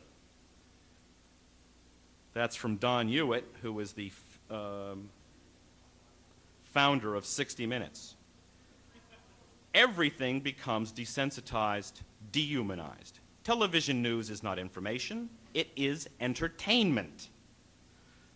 The network anchors are not journalists, they're entertainers. ABC's Peter Jennings was created by careful profiles by Rune Ardledge, the head of ABC Sports. People who think they are informed love to watch the political talk shows. They don't understand it's carefully crafted entertainment. It's called value conflict in the business. You have a stock conservative character, you have a stock liberal character, you have a mediator who's neutral, they throw zingers at each other, you root for your team, and it's all designed that way as entertainment.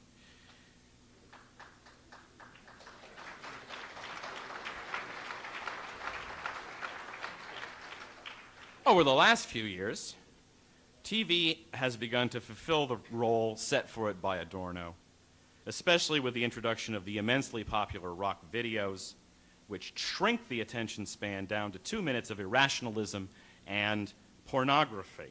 This is a statement by the man who created Mort Downey that went on to found MTV, and he is now a media advisor to Albert Gore. We are now fulfilling the horrible circle that has been set up for us by the Frankfurt School. Now, incidentally, the radio project also was responsible for the development of modern public opinion polling, which since 1972 has been in partnership with TV, the dominant force in American elections. And the pollsters go to great lengths, like this statement of George Gallup in the 1940s, to say how scientific and important they are. Of course, George Gallup's assistant had a slightly different point of view. Polls are a wonderful example of cognitive dissonance. Everybody says they don't trust them and everybody believes them. They're garbage, even if the results say what you want them to say. The whole concept is absurd if you think about it, because it depends on your denial of your own soul, your own sovereign soul. A monad is a majority by definition. In questions of morality and science, the truth carries the majority, even if only one person knows the truth. In addition, technically polls don't exist, and if people want to find out how that works in the question period, we can. Where does this all lead? Could we quickly get to the videotape? Because they're about to put the hook on me.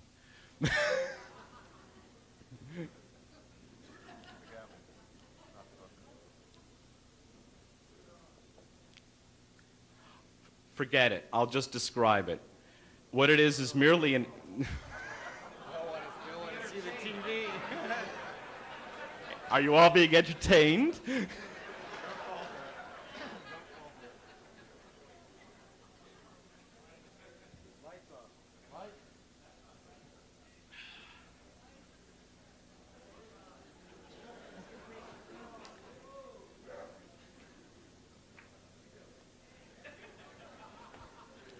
This is not, it's not this self-reflexive. This is very postmodernist to be just constantly self-reflexive like this.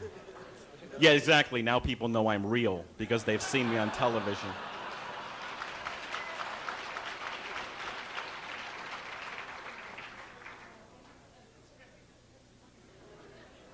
There it is.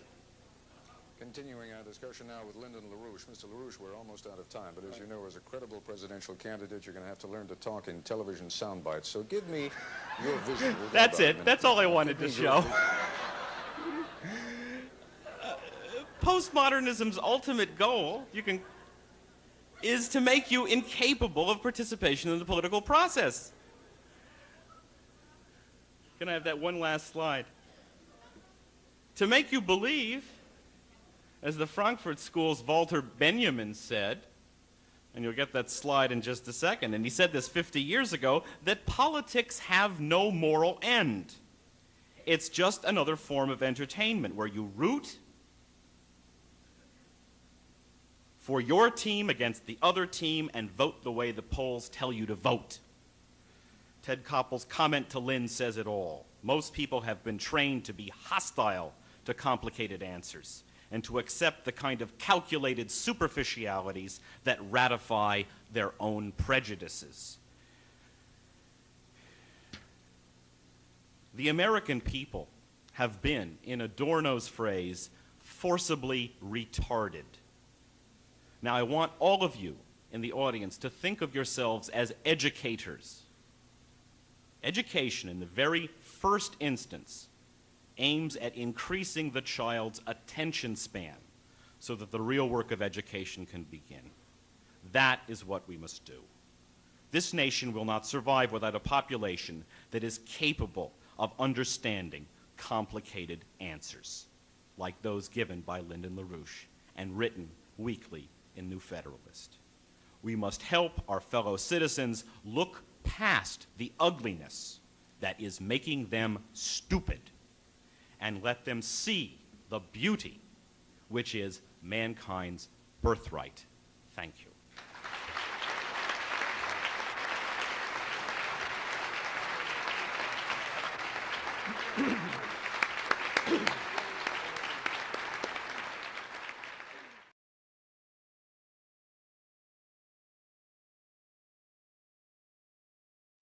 The next presentation is by Jeffrey Steinberg. Jeff is the counterintelligence editor of the Executive Intelligence Review. He is co-editor of at least two books, which he admits to having co-authored. One is Dope Incorporated. The other is The Ugly Truth About the ADL. And he will speak today on the subject of money laundering and sports. Jeff?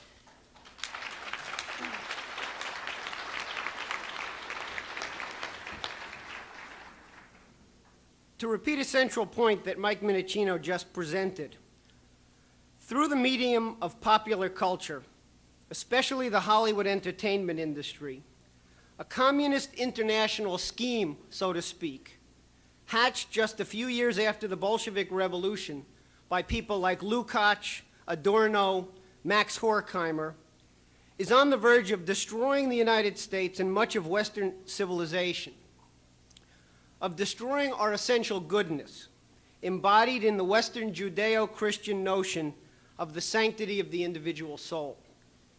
Ironically, This is taking place at the exact same time that the Berlin Wall has been torn down and the Soviet Union has collapsed. Communism may be dead and discredited for many people on the streets of Moscow, but in Hollywood, communism, in its Frankfurt School form, is not only alive and well, it's booming.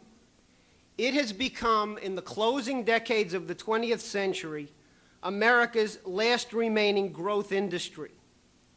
The mass marketing of cultural pessimism and forced retardation has replaced scientific progress, technologically intensive manufacturing, and modern agriculture as the heart and soul of the American economy. Cultural subversion today is a multi-trillion-dollar enterprise, and the executors of the Frankfurt School's cultural warfare are among America's wealthiest entrepreneurs. Just consider the following. Last year, the worldwide sale and distribution of radio, television, and film products generated $150 billion in revenue. About $40 billion of that reflected domestic sales here in the United States alone. Add on to that U.S. figure nearly $50 billion in sales of audio and visual equipment, $10 billion in sporting goods sales, $30 billion in toy sales, probably an increasing amount of that being adult toys of all sorts of unimaginable forms, $500 billion in legal casino gambling, and $50 billion spent on alcohol. That totals $680 billion spent on ostensibly legal, mind-deadening entertainment in the United States in 1992. And one can immediately add on another $40 billion passed directly into the hands of the ADL's friends in organized crime through illegal gambling in the United States last year. And of course, we have not yet even mentioned the $800 billion in sales last year of illegal drugs. About half of those sales occurred right here in the United States. 32 years ago, speaking at a conference sponsored by the United States State Department's U.S. Information Agency at the California Medical School in San Francisco, Aldous Huxley spelled out his future vision for America. And when I read this quote from Huxley, people should think back to the Pike-Mazzini dialogues and correspondence that Tony Chaikin talked about earlier. Huxley said at the U.S. government conference, quote, "There will be in the next generation or so a pharmacological method of making people love their servitude and producing dictatorship without tears, so to speak. Producing a kind of painless concentration camp for entire societies so that people will in fact have their liberties taken away from them, but will rather enjoy it because they will be distracted from any desire to rebel by propaganda or brainwashing enhanced by pharmacological methods. And this seems to be the final revolution. What we have today with our multi-trillion-dollar a year combined legal and underground entertainment industry in this country borders so close on Huxley's final revolution that it will take an extraordinary effort to turn back this New Age onslaught. We are at the center of that effort, and I, for one, am optimistic that we can succeed. The task, nevertheless, is formidable. Here in America, in Western Europe, and increasingly in Eastern Europe and the territories of the former Soviet Union, this mass marketing of literally Sodom and Gomorrah is spreading like wildfire. The radio, TV, and film industry last year reported a growth rate of 15%. What auto, steel, or petrochemical firm could report such figures for fiscal year 1992? The gross profits from the sale of illegal drugs are doubling every 5 years. These dollar figures that I've been tossing around may seem a bit abstract, so let's do some comparison shopping and see what these sums of money are capable of purchasing. Let's just look at the defense budget, which is something that many politicians are very fond of hammering away at. Way back in 1978, when Lyndon LaRouche first commissioned the writing of the book Dope Incorporated, we determined that the gross sales of illegal drugs for that year alone were somewhere in the vicinity of between $250 and $300 billion, a relative pittance by today's standards. By comparison, however, the entire cost of the U.S. war in Vietnam was less than $230 billion. Americans spent more money buying illegal narcotics in 1 year, every year during the 1980s, than the entire cost of the Vietnam War. The cumulative gross profits of the illegal drug sales from 1978, when we first wrote Dope Incorporated, up until 1990, conservatively add up to $6.25 trillion.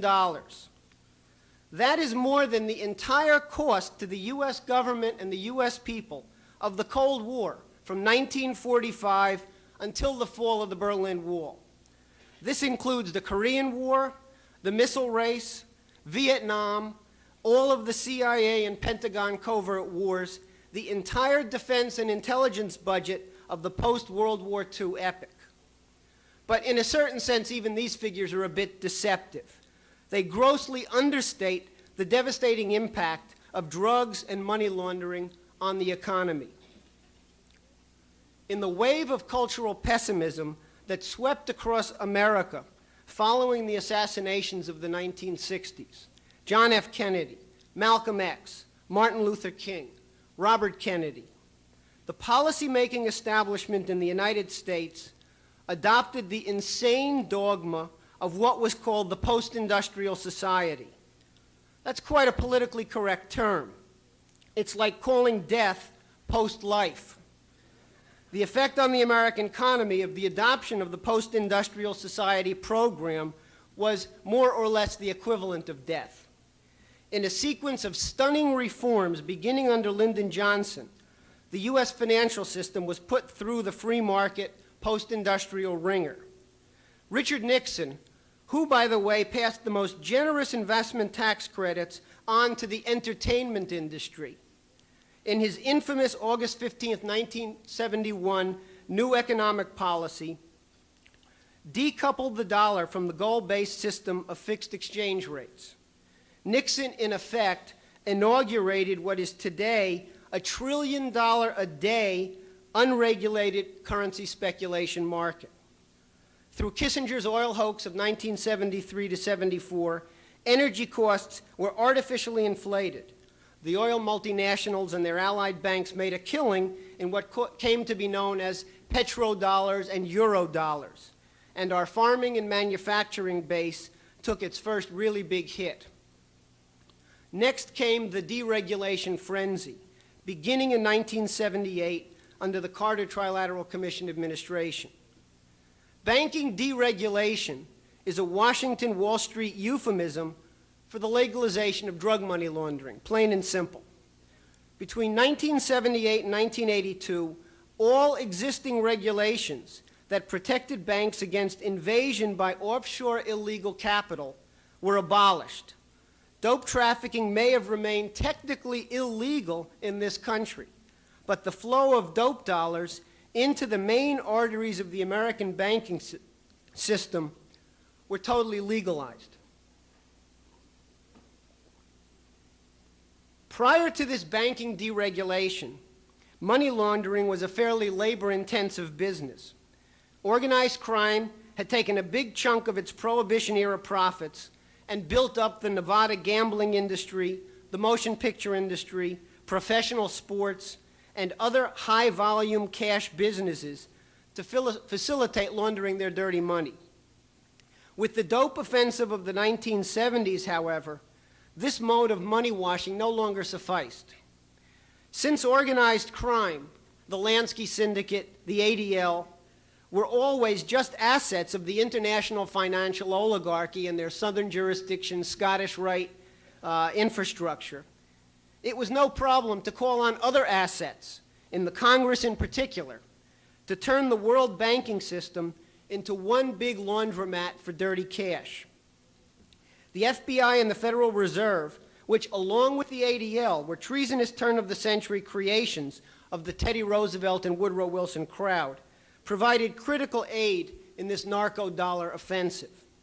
The FBI, through its 1979 abscam frame-up of Senator Harrison Williams, broke the congressional opposition to bank deregulation.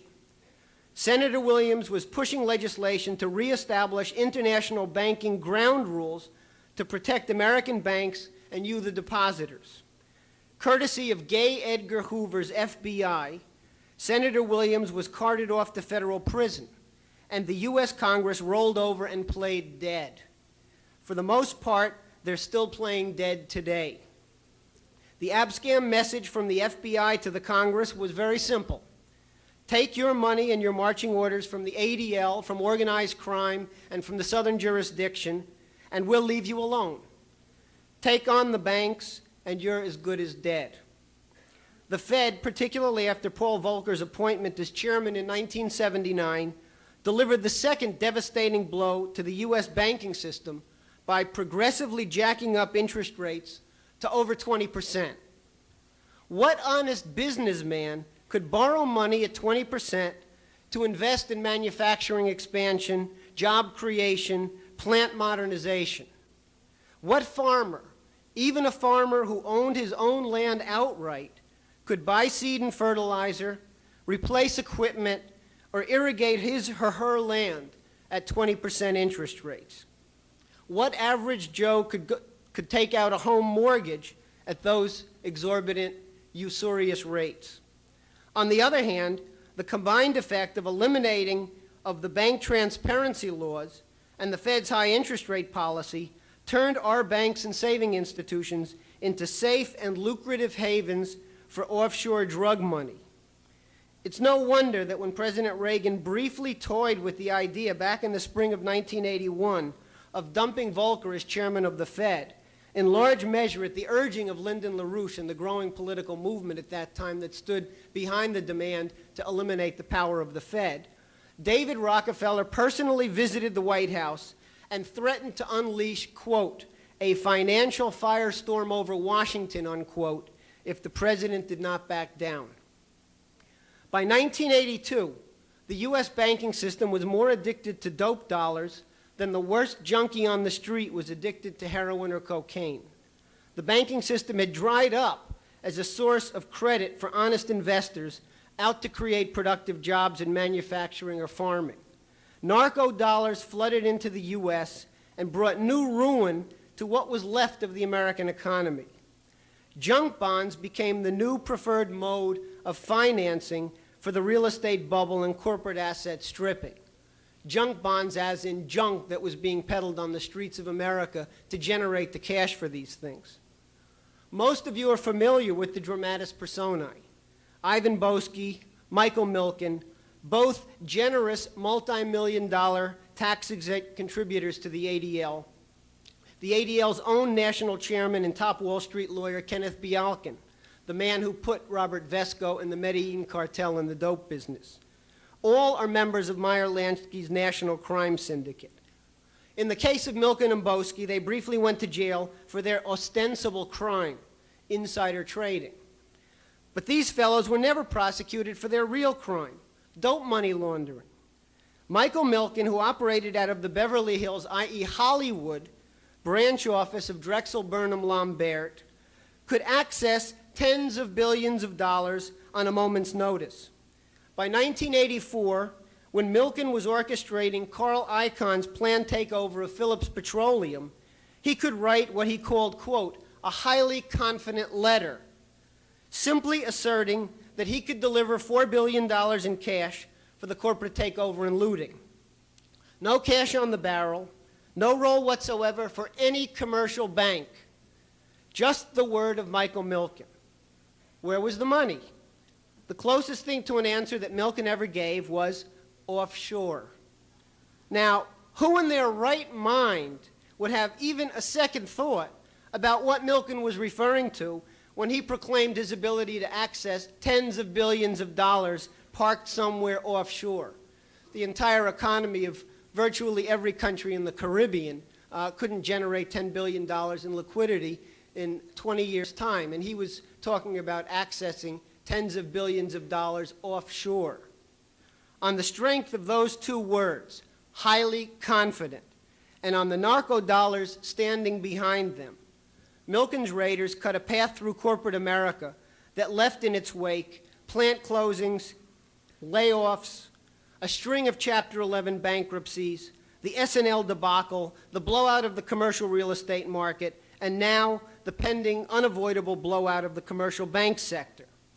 It is impossible to comprehend what happened to the physical economy, our financial system, or our culture over the past 25 years without understanding the full meaning of this narco-dollar phenomenon. In the 1980s, this was heralded as the consumer-led recovery. Increase in consumption, however, is not in every instance a good thing. Just ask the snake who's biting his own tail what happens if he increases his consumption too rapidly. That's more or less what happened to the U.S. economy over the last 25 years, since the assassination of President Kennedy and the introduction on a mass scale of this irrationalist, culturally pessimistic garbage. Fortunately, there is someone on the scene who has had an awful lot of experience fighting against these monsters and has a field commander's sense of how to hit the enemy on his most vulnerable flank. I'm talking about Lyndon LaRouche. Recently, Mr. LaRouche issued a call for the U.S. government to impose a 0.1% tax on all derivative transactions. The derivative markets are all of the unregulated spawns of the bank deregulation and narco-dollar invasions we've been discussing here. It's speculative betting on future values of currencies, stock indexes, you name it. Your grandfather's shirt size 3 years from now. There are even derivative markets betting on future bankruptcy liquidation rates, and that's a real growth industry for you. LaRouche's proposal is very simple. Force speculators to declare all of these derivative transactions and collect this 0.1% tax on the nominal value of the items being bought or swapped. By forcing these transactions into the light of day under penalty of criminal prosecution for failure to report them, it becomes possible to trace the vast majority of the dirty money flows. By imposing this tax, revenues are generated that in no way interfere with legitimate and productive economic activity. It's a tax on the parasites playing with your future using dope dollars. How much are we talking about? On a daily basis, there are about $1 trillion in foreign currency transactions, the majority of which occur on these derivative markets. $300 billion a day in trading goes on in various kinds of bonds. The little tax that LaRouche is talking about could mean additional revenues of over $1 billion a day. You want to wipe out the official federal government deficit of $300 billion in 1 year or less without any new taxes targeted at honest citizens?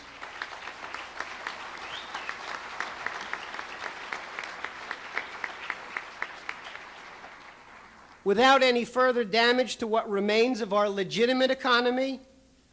Then let's launch an all-out effort to get this derivative tax implemented, taking the kind of spirit and using the kinds of methods that Mr. LaRouche referred to yesterday in the efforts during the 1982-83 period. That one little act would start the ball rolling for the reestablishment of national banking and the revival of the American system of political economy. It will stop the hemorrhaging. It won't turn back the onslaught of Sodom and Gomorrah, but it will be an indispensable first step towards restoring our nation and the world as a whole to sanity. Even more importantly, it will be a victory for cultural optimism, one in what we must establish as a long string of such necessary victories. Tearing down the Pike statue is another one. Destroying the Southern jurisdiction in the ADL, another. Victories for cultural optimism. And that, more than anything else, is really what is required to save the world today. Thank you.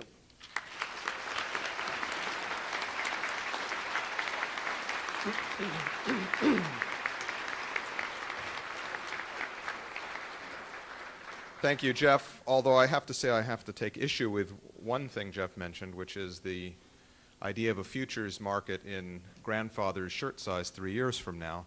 If these policies continue, grandfather will be dead.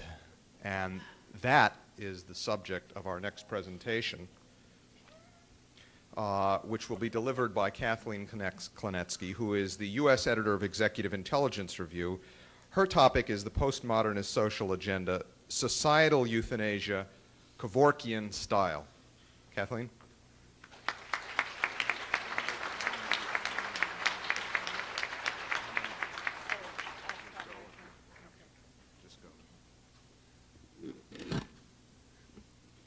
Ideas have consequences. And if good people don't fight evil ideas, if you think that you can make some kind of deal with the devil or give him a sphere of influence in which to operate, eventually you're going to have hell to pay. Those are the key lessons that I think need to be drawn from the presentations that we have just heard. It would be a drastic mistake to think that what the previous speakers have described exists only in the abstract or as interesting historical facts. Exactly the opposite is true. It is because the population of the United States has, by and large, tolerated the existence of Freemasonry, let itself be dominated by Hollywood and other forms of organized Satanism, and accepted the underlying zero-growth premises of the Malthusians, that we now find ourselves literally descending into hell. About 15 years ago, something calling itself the Aquarian conspiracy crawled out of the closet. Helga alluded to this yesterday in her remarks. Essentially a second generation or more overtly New Age version of the Frankfurt School project, the Aquarian conspiracy represented an intensification of Freemasonry's war to destroy Western civilization. Based primarily at Stanford University's Research Institute, the Aquarian conspiracy openly declared that its goal was to organize a massive paradigm shift from the age of Pisces, that is Christ, to the age of Dionysus. A crucial part of this paradigm shift was to force through a new image of man that would emphasize his irrational and hedonistic impulses while suppressing his capacity for creative reason, which is the unique characteristic that distinguishes man from animals and allows him to participate in the divine. Unfortunately, the Aquarian conspiracy has pretty much accomplished its objectives, and what we are living with today are the awful consequences of this paradigm shift. The most fundamental idea of Western civilization, that man is made in the image of God, and that as a result, human life is sacred, has been severely eroded and now stands in danger of disappearing altogether. As a direct result of this, the floodgates are being opened in every area of life to the most extreme forms of barbarism. The mass genocide and mass systematic rapes taking place in Bosnia right now is a horrifying example of the evil that is inevitably unleashed when society discards the concept of the sacredness of life. We are verging on a satanic society. This is not an exaggeration. If you consider that the essence of evil is death and destruction, that the defining characteristic of Satanism is human sacrifice, then you have only to look at what has become of American society over the last 2 decades to realize just how close we have come to becoming an outright satanic entity. Look at the situation in the U.S. right now. Look at their schools. We now have a situation where children as young as the 1st grade are being taught in the classroom that homosexuality and other perversions are a legitimate alternative lifestyle. And although parents and church groups in New York City were recently able to oust the school's chancellor there, Joseph Fernandez, who was a champion of this atrocity called the Rainbow Curriculum, which was a so-called multicultural program that features such books as Heather Has 2 Mommies, similar courses are being promoted in schools throughout the country. Through so-called values education, such as the ADL's World of Difference program, children are being brainwashed into believing that the world has too few resources and too many people, and that the only solution to this dilemma is to knock off some of this excess human population. At Stanford University, which was the birthplace of the Aquarian conspiracy, the long-standing Western civilization course requirement was eliminated several years ago on the grounds that Shakespeare, Leibniz, and the other dead white European males who contributed so much to the development of Western culture were too imperialistic or patriarchal. Now, under the banner of political correctness, students at Stanford participate in a cultures, ideas, and values program which features such courses as population perspectives in the third world and critical perspectives on feminist theory. This evil cult of political correctness is rampaging through colleges and universities throughout the country, destroying anyone who has the temerity to stand up and defend Western values. This is ritual child abuse, plain and simple. We are allowing our children to be turned into illiterate, irrational beasts, incapable of coherent thought, and certainly incapable of running a country. This is how you soften up people for Satanism. We find an even more graphic demonstration of this demonic paradigm shift in the inroads which the so-called Right to Die movement has made over the past decade. Again, because the American population has compromised with the death lobby, going along with living wills, pulling the plug on coma patients, allowing abortion on demand, that we have wound up with a phenomenon like that Dr. Jack Kevorkian, a psychotic mass murderer who is running around the country killing people in cold blood. Not only is he getting away with this, but Kevorkian is being held up as a hero by some quarters. Now, evidence has now come to light that one of Kevorkian's most recent victims, Mr. Hugh Gantz, changed his mind at the last minute and told Dr. Death that he didn't want to die. Kevorkian went right ahead and pumped the poor man full of carbon monoxide until he was dead. Now, that is the essence of the Death with Dignity movement, getting murdered in your sickbed by a doctor who has supposedly taken a sacred oath to heal you. Kevorkian's murder spree underscores what a hoax the whole Right to Die movement is. It's nothing but a movement designed to cut costs by killing off what the Nazi euthanasia program, on which it is explicitly modeled, called useless eaters. What Kevorkian victims and the victims of the Death with Dignity movement as a whole are discovering, unfortunately too late, is that you have a right to die in this country, but you no longer have a right to live. The U.S. is moving rapidly toward adopting a policy of active euthanasia. We are moving dangerously close to the situation that already exists in Holland, where under a state-imposed assisted suicide program, thousands of people are put to death each year like dogs without their consent because they are considered to be too great a burden on society. And in a very ominous development just a few days ago, President Clinton announced that he was giving the green light to a plan developed by the state of Oregon to implement health care rationing for Medicaid recipients. The plan, which even the Bush administration had blocked because of widespread protest by advocates for the disabled and the poor, is a Nazi policy, plain and simple. As Linda Everett has documented in New Federalist, the Oregon plan is primarily a triage program, not a health care program. It is designed to control medical costs by prohibiting treatment for certain categories of patients and illnesses. Under the plan, if you fall in one of the useless eaters categories, for instance, if you suffer from certain chronic disabilities, have been classified as terminally ill, even though this is a very unscientific and elastic definition, or are otherwise deemed to lack sufficient quality of life, you will be denied access to certain medical procedures, even though you may die without them. Unfortunately,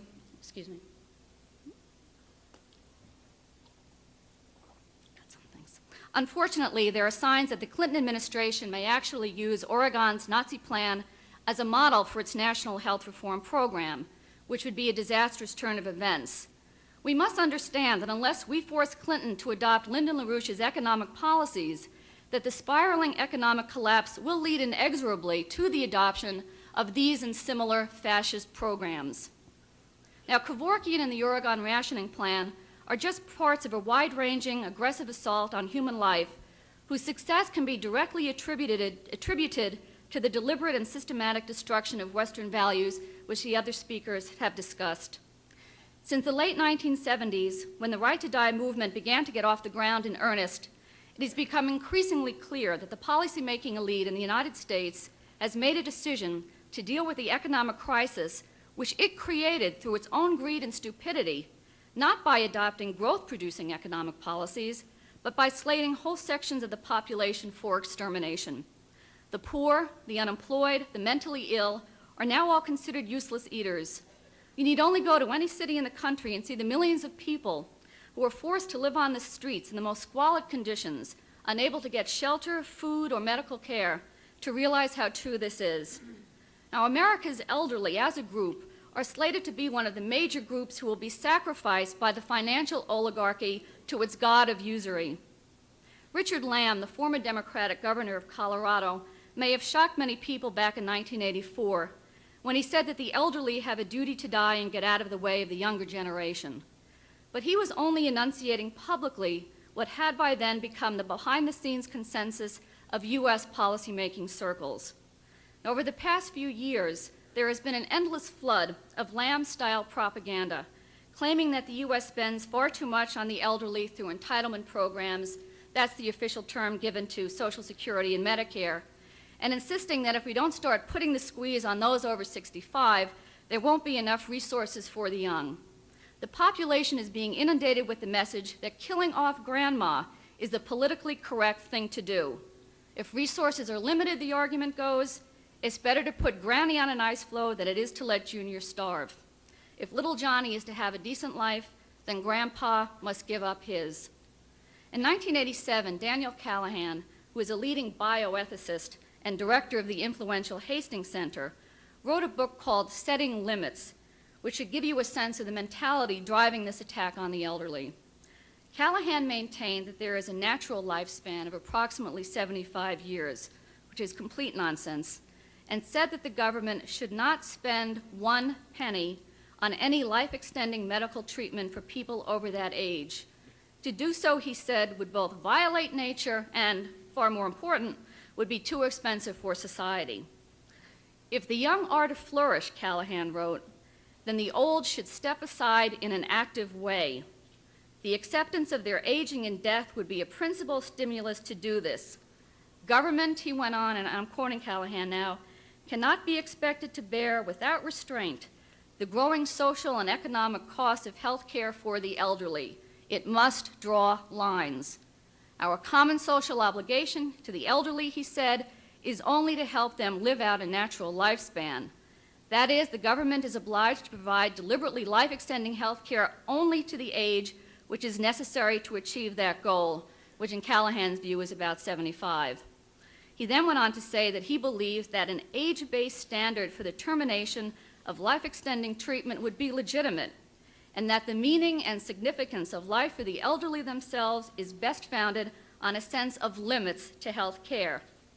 That same year, Peter Peterson, who's a very prominent Wall Street banker and currently the chairman of the board of the New York Council on Foreign Relations, published a book called On Borrowed Time, which advanced many of the same arguments as Callahan. Peterson, whose former business partner, Roger Altman, now serves in the No. 2 post at the U.S. Treasury Department, has since gone on to play a pivotal role in shaping the debate over the fate of the nation's elderly. In particular, Peterson has attempted to pit the young against the old, lying that there are limited resources, and insisting that the only way for the young to survive is by limiting the elderly's consumption. In a speech to the American Assembly in 1991, Peterson blamed what he called vast entitlement programs for the elderly for the ballooning growth in the U.S. budget deficit. He claimed that U.S. national interest is, quote, best served by programs that direct public resources toward investment and youth, not toward consumption and age. And he said further that to ensure that the right redirection of resources is made, the U.S. should move toward progressive taxation of Social Security benefits, which the Clinton administration has recently proposed, and adopt other measures which would have the direct effect of driving up the death rate among those over 65. To a large degree, the 1992 presidential election campaign was structured to set the stage for the implementation of some form of the program that Callahan and Peterson advocate. Several of the candidates, most notably Ross Perot and Paul Tsongas, played especially important roles in this regard, emphasizing repeatedly the supposed need to slash Social Security and Medicare in order to free up resources for investment in the young. To bolster these contentions, a number of leading establishment think tanks issued guidelines for the incoming administration recommending the same lethal policies. And one of the most chilling of these was a report published last fall by the Center for Strategic and International Studies here in Washington, which argued for massive cuts in the federal budget, especially in Medicare and Medicaid. The report complained that approximately 30% of total Medicare dollars are spent on patients in the last year of their lives, and warned that comprehensive health care reform will not be complete without a social consensus on care for the terminally ill. Translated into pure English, this means that the elderly and terminally ill must be hurried to their graves for the sake of deficit reduction. Now, this Nazi-style campaign against the elderly has accelerated tremendously in the last 6 months. President Clinton's budget not only calls for huge cuts in Medicare, it also increases the tax on Social Security benefits for retirees with an income of $25,000 a year or more. Now, that is hardly a princely sum, especially for an elderly person who frequently spends hundreds of dollars a month on prescriptions alone. During the same period, our good friend Peter Peterson has personally established several supposedly grassroots groups to lobby for deep reductions in Social Security and Medicare as part of an across-the-board austerity program for the U.S. One of these groups is the Concord Coalition, which Peterson co-founded along with Paul Tsongas, former Senator Warren Rudman, and Washington insider attorney Lloyd Cutler.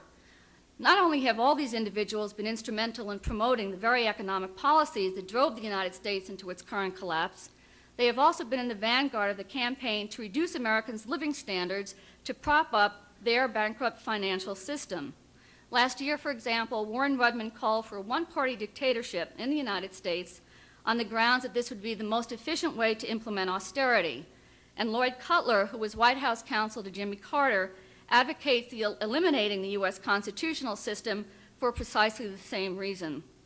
Now, the Concord Coalition is bad enough, but far more insidious is another of Peterson's so-called grassroots groups, Lead or Leave.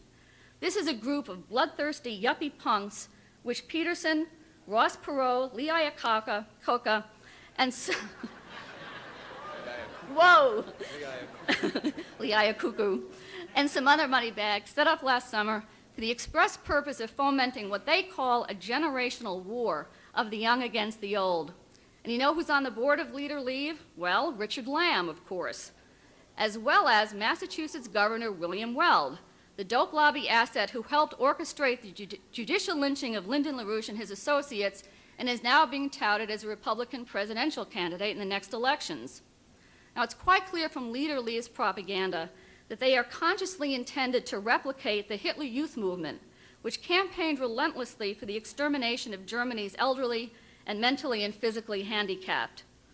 Lead or Leave is going to the very colleges and universities which, like Stanford, are teaching students that it is politically incorrect to hold human life sacred, and telling these same students that their futures depend on stopping their greedy and no longer productive parents and grandparents from hogging resources. Lead or Leave is trying to enlist young people who have already been softened up by years of miseducation into a shock troop against the new enemy, their own mothers and fathers. The two main frontmen for this neo-Nazi operation are Rob Nelson and John Cowan, and I don't think it will come as much of a surprise to learn that Cowan used to work for Mel Levine, one of the ADL's biggest boosters in Congress, or that his father is active in the California ADL, which is yet more proof of the fascist nature of the Anti-Defamation League. At the behest of Peterson and their other Wall Street backers, Nelson and Cowan are trying to whip up a lynch mob against those over 65 using the most demagogic methods imaginable. Last month, Ted Koppel's Nightline devoted a whole program to these murderous creatures, where they ranted that Social Security is an unfair and unsound program and a generational scam. They charged that the younger generation is getting ripped off and said that Lead or Leave's war against the elderly is this younger generation's Vietnam. The establishment media has been giving the group a tremendous amount of publicity over the last few months. In addition to Nightline, they've been written up in the Boston Globe, the New York Times, the Washington Post, and other establishment papers, and were featured recently on the cover of U.S. News and World Report. In an op-ed they wrote for the New York Times in February, Nelson and Cowan called for reducing Social Security cost of living increases and raising the retirement age from 65 to at least 70, among other measures. Older voters and politicians be warned, they said. Younger Americans aren't going to let you continue destroying our country. Well, our country is being destroyed by the prevalence of the kind of satanic mentality exhibited by Lead or Leave. Lead or Leave could not have existed 30 years ago, and they certainly could never have gotten away with their vicious propaganda. They are the children of the Aquarian conspiracy's paradigm shift. They are the result of America's failure to defend Western civilization against the concerted battle waged against it. And their existence should serve as fair warning that we must mobilize our forces to defeat Satan and his Freemasonic minions, first and foremost by getting Lyndon LaRouche out of jail. We do have the capacity to do this. It is possible. But if we don't fight, the United States will become a hell on earth. Thank you.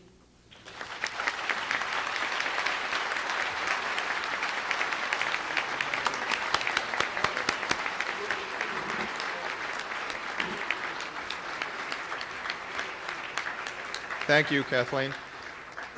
We now have approximately 40 minutes for questions and discussion. As people are lining up at the microphones or considering what questions or comments they would like to make, I have one announcement, which is the following. All Muslims, please come to the Hunter Room at 12:30 for prayer. And as people are considering questions and comments, I would like to use this opportunity also to have the messages of greetings read that we have received from Michael Billington and Rochelle Asher. I would like to ask John Asher to come forward. I would also like to ask Margaret Greenspan to come forward. Gail Billington is right now visiting Mike in jail, so she will not be able to read the message, but Mike's sister, Margaret, will read it. And as they are coming forward to read those messages, I would like to do one other thing and make a simple point, which is that one of the essential purposes of the legal terror and barbarism and assaults against our organization, besides putting LaRouche in jail, which has been of fundamental importance to our enemy, to try to destroy him, get him out of the way, that another one of the purposes of this operation obviously has been to dismantle us as an institution, the organization, the movement, the international movement, which LaRouche is chiefly responsible for creating. And among those weapons that have been used in this effort has been an attempt to terrorize the members of this movement with exemplary barbaric treatment of those who have faced trials and have been convicted. Perhaps the most shocking and scandalous is that of Mike Billington's with his 77-year sentence, which he is currently serving. It is by no means the only one. In fact, it's so far from the only one that I want to use the occasion. This might risk a mass movement here, but I would like to ask all of those who were indicted in the New York cases, the Alexandria case, and the Virginia cases to please stand up. I was going to have you come forward, but that's going to take too much time. But if you could stand up, I think it's actually very interesting for everyone to see how many of us there are.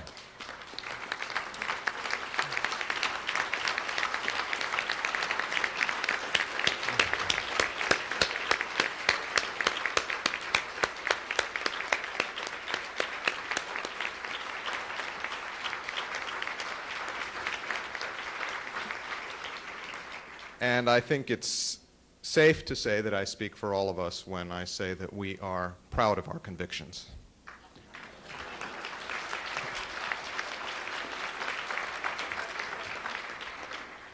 So, Margaret?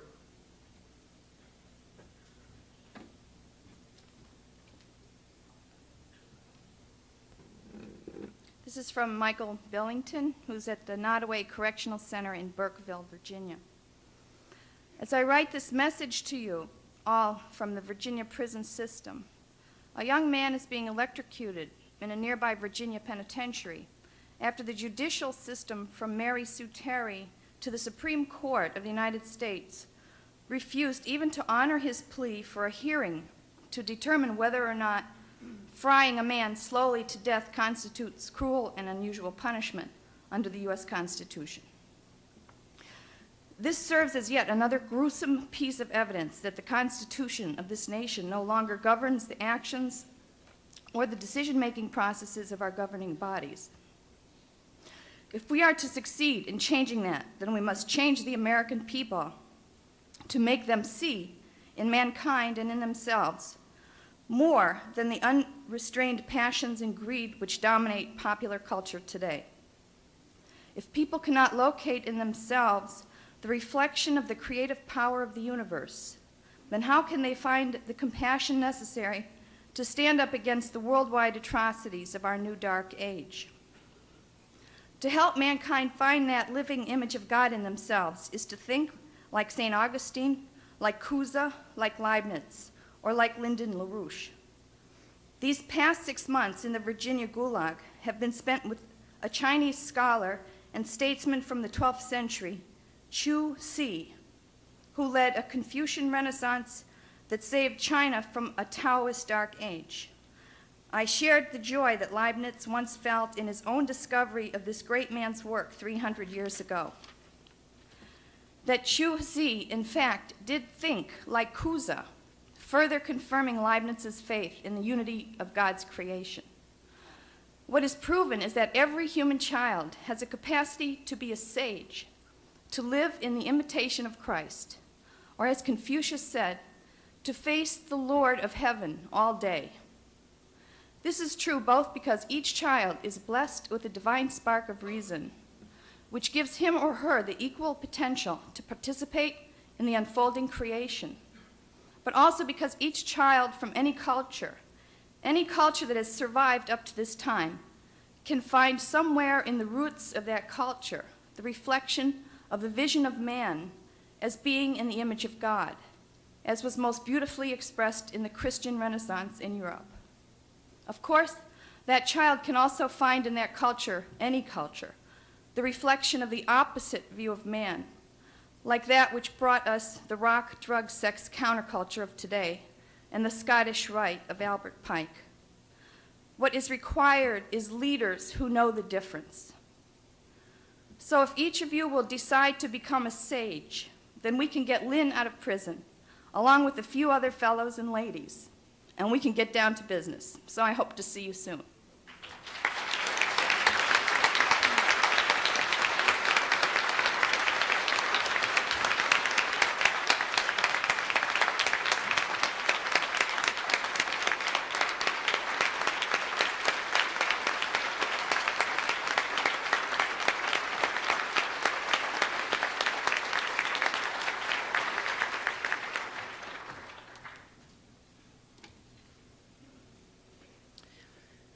Recently, I was reading from Dr. Martin Luther King Jr. when he said to his supporters, quote, "Remember, sometimes it has to get awfully dark before you see the stars." Well, when the supreme sovereign of the Scottish Rite feels forced in his own name to attack Lynn as the most important enemy of the Freemasons of the world, I think that not only will the stars begin to shine, but more likely something on the scale of the explosion of the asteroid belt is about to occur. Please know that even though I wish I were there physically, I am there in spirit, fighting every minute of every day. While I'll leave the preaching to Reverend Bevel, I want to leave you with a quote from Matthew. "For what is a man profited if he shall gain the whole world and lose his own soul? Or what shall a man give in exchange for his soul?" I know how hard we have all been fighting, but in that spirit, may we vow to fight even harder to get Lynn out now, especially for the children of Bosnia and the millions of children suffering all over the world. With love, Rochelle Asher, Virginia Correctional Center for Women, Goochland, Virginia. Thank you.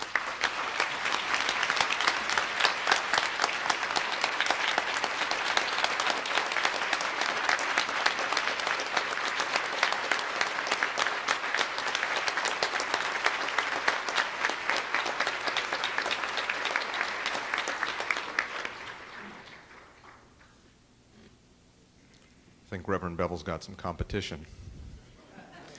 And I think it's fairly clear that from the two statements that have been read, no matter what the efforts of the enemy to destroy and demoralize and frighten our membership, with the kind of leadership in courage and leadership intellectually that Mike and Shelley are helping to provide, there is no question but that we will not be defeated.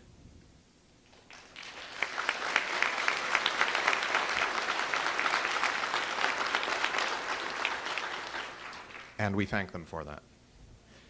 We can begin with the first question.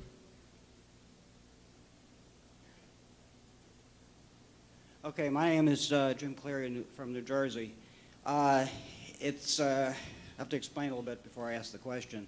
My brother just recently has become involved with something that, from what he has explained, sounds to me is a cultish type of thing in New York City and Manhattan. They call themselves the New School, and it has a philosophy branch and it has a economics branch. And from what he described of it to me, it's almost like where the individuals involved are brainwashing themselves. But just recently, he said that it's a branch of the London School of Economics. So I'm just wondering if anybody in their research has come across either of these two operations. Is anyone going to admit to know anything about this? I have to admit that I went to grad school there for one day. One day. That was it.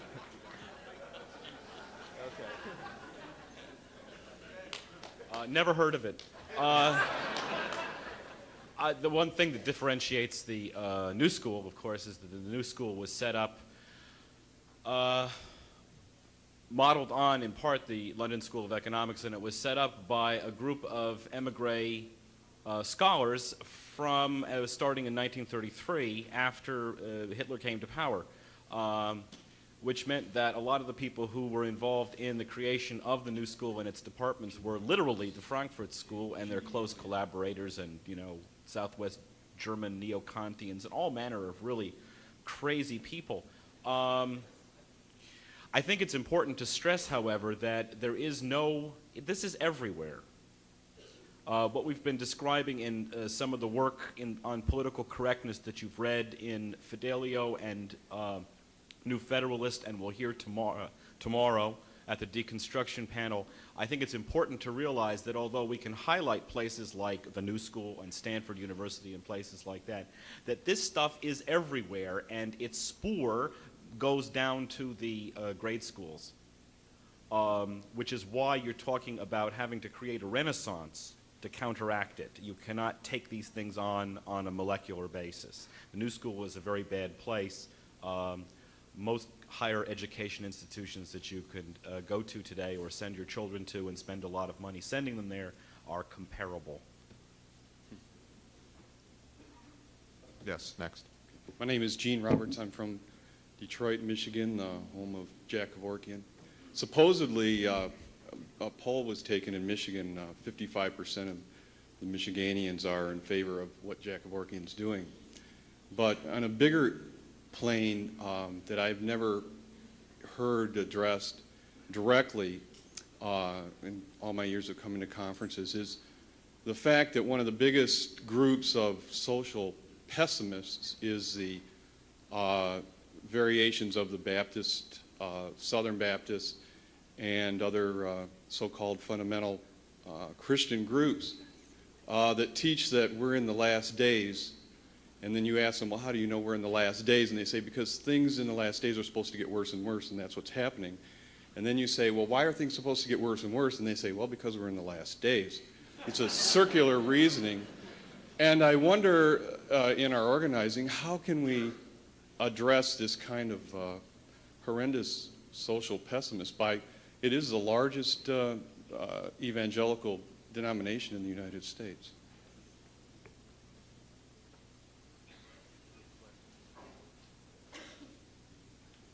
Jimmy Carter has left the Southern Baptists because they're being taken over by us.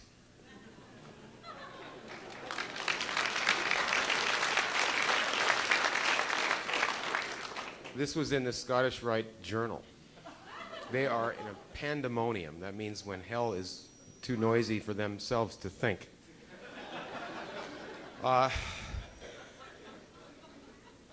There is every evidence that the enemy is fixated on this statue and related developments like the fight going on in the Baptists in a kind of mental paralysis. But what we should say here is that this age now that we're in is not only the Dark Age, but it is also the beginning of the Renaissance. We are in the beginning of the Renaissance. Right? Now you can, when you see the strategy of tension being carried out by the P2 and by various condominiums against Germany and the wars and the terrorism at the World Trade Center, this is a strategy of insanity, of distraction. Reason has its own action, its own agenda. It's not only a program for developing Europe, Lynn's program, but the continual intervention of our program and of our interventions against the enemy has its own shaping of this age, which will be seen later to be the beginning of the Renaissance. Lynn talked about his interventions with the SDI, with Operation Juarez, and with the Triangle Program, leading to a tremendous spread of our influence and of our organization in Europe and in South America and in the United States, and leading to tremendous consequences that have already taken place in the world. Our counterattack, for example, even at Stanford University, we go in there and we immediately turn the place around. Reverend Bevel's statement on this is totally key. The earth is the Lord's. It doesn't belong to Satan at all, and wherever we go, we immediately transform the situation with our organizing. We did this with the New Left back when we had only a few people back in the 1960s, where the government was, or the Ford Foundation, so forth, were setting up environmentalism and the New Left. We retarded environmentalism by a number of years by attacking the thing at its birth, and we killed off the New Left. And they've been retarded ever since. That's right. I want to mention, though, in continuing this attack, where we might be going in the future. For example, the Scottish Rite Masons have another front that they operate on, which is child care, and particularly the care of mentally disturbed and otherwise handicapped children, and also the care of schizophrenics. You should note that the center of the neo-Nazi movement, which has a lot to do with the Scottish Rite Masons, it has two centers. One is Nebraska, and the other is San Francisco. These are the two centers of world neo-Nazism. When you begin to attack this phenomena of somebody carrying out a crime or a series of crimes that so directly affect the family, the thousands or hundreds of thousands of children disappearing, it's obvious to everybody that this is going to be a powerful attack on our part, and that the Masons are really in trouble.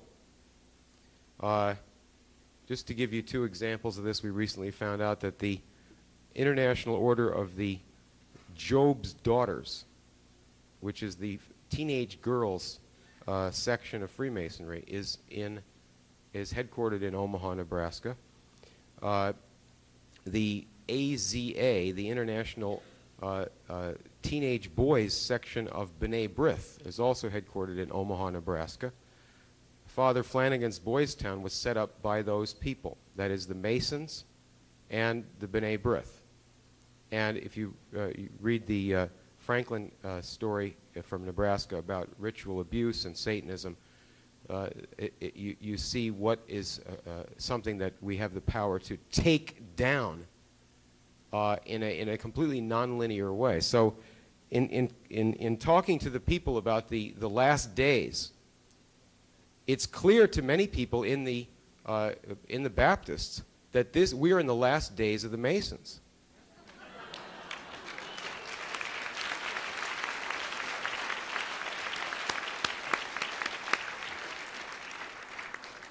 Yes, next question.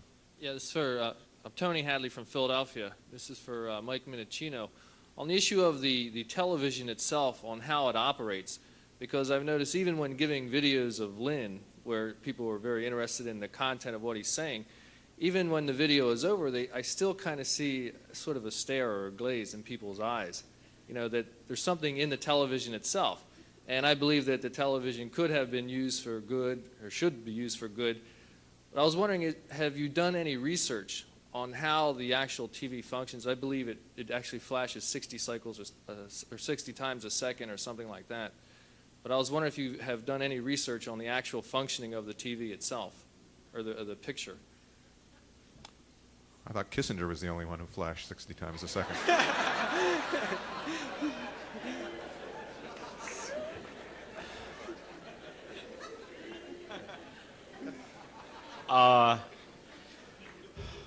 There's a lot of work which has been done. It is well known that television will reduce your brainwave patterns. It's absolutely given. Any form of television, once you get into it, your brainwave patterns, which just start to go down, which means you are entertained. You're entertained by television. Television is, it's very important you bring it up with Lynn. That's a necessary evil, insofar as there are necessary evils. If Lynn were able to were out of prison and had lots of money to freely go all over the place, we probably would de-emphasize television. The things that, television is not an art form. Television is not art. It has no pretension to art. I mean, a lot of people say it has art. Films, you can't reduce art in a two-dimensional medium that moves and where the director is telling you the focus, the positioning, the perspective, and everything else. There's no, the whole medium is designed to reduce your engagement with the concepts that are involved. And yes, you're absolutely right. Putting Lyndon LaRouche on television is something I really hate doing. And I'm the guy who's responsible for it. And the more I use graphics and stuff like that, that's more entertaining to you and easier for you to understand, as opposed to seeing Lynn for, like we used to do in '84, where you just would talk for 25 minutes.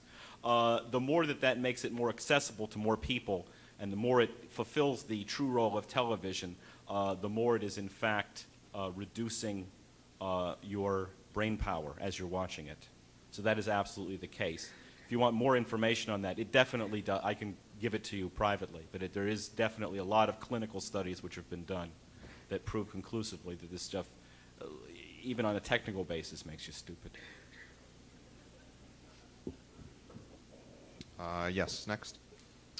I'm going to ask a question after I make a quick statement in response to what Shelley Asher said through John. When I was a student at Howard University about a year ago, I came to the Baltimore local and didn't know who Shelley was, and sat down with her, and I thought I was really radical black militant. And I wasn't supposed to like white ladies or anything, right? And then Shelley, everyone knows, is physically beautiful. She's a beautiful lady. And then she was about exponentially more radical and militant than I was. And I said, something's wrong here. It totally threw me off. The point I'm making is that she really touched my soul that day. And she was going to jail in a couple of days.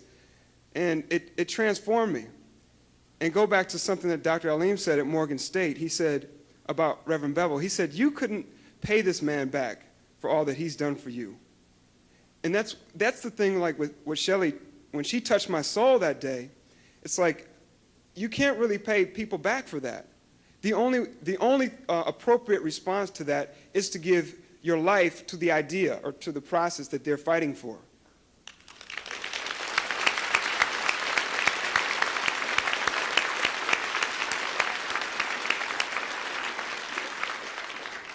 Now I want to turn this into a confession, a church. I haven't been doing as much as I could be doing, I know, to free Lynn. But I'm going to tell you, it's like what Reverend Bevel said. He's giving cutting-edge, state-of-the-art theological science, this lecture last night. there are no evil people. The only reason that I didn't fight as hard as I could to free Lynn is because I didn't really understand who Lynn really is. And attending this conference, it has totally reshaped the geometry of my thinking. Talking with Phil Valenti about the farm situation, on how this connects with, you know, the whole world picture. And then hearing Mike give this really in-depth analysis of the political correctness and what that all means. And then hearing Mr. Steinberg talk about the drugs. And this gives me an idea of who Lynn is, because he's producing people who are effective fighters. Now, and the only way to solve these problems is to be that efficient, based on this principle of potential relative population density, that scientific breakthroughs, like Reverend Bevel says, which are just as exact in the sociological world as they are in the physical world, that Lynn makes in terms of politics, economics, increases the ability of the world to grow, of the population. And so I'm saying that since I understand this, now I heard you guys, the way you built the organizations, you all guys up there used to be pretty radical and rambunctious.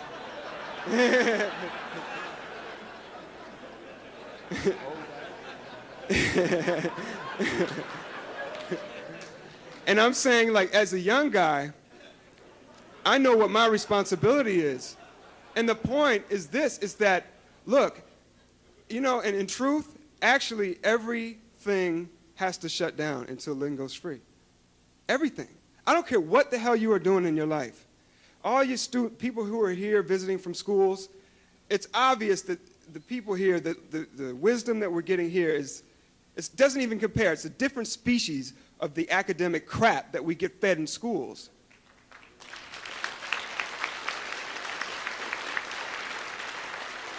So the point is, you know, why would you go back and lick up your vomit after today?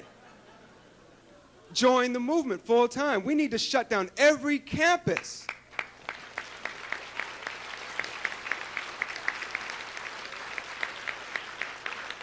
And the same thing for everyone who has a job. I mean, what are you trying to get? What are you trying to get? You need money? Join the phone team. Raise some money. Okay, that's basically what I wanted to say.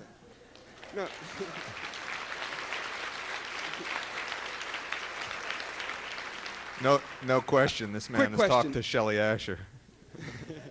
My quick question is to Mike.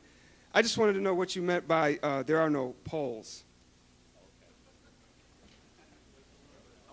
Let me just answer your first comment. The way we built this organization, in the very, very beginning, as you said, there were some unnamed radicals who I never knew myself personally.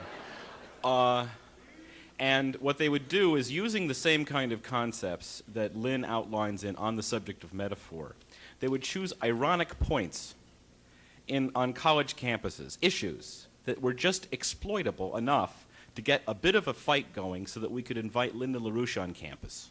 And Lynn would talk about the meaning of life. And that's how we recruited a whole bunch of people. And that's the way you're going to recruit a whole bunch of people as today. You're going to create issues on the campus, and then you're going to invite Lynn on campus. And he's going to talk about the meaning of life.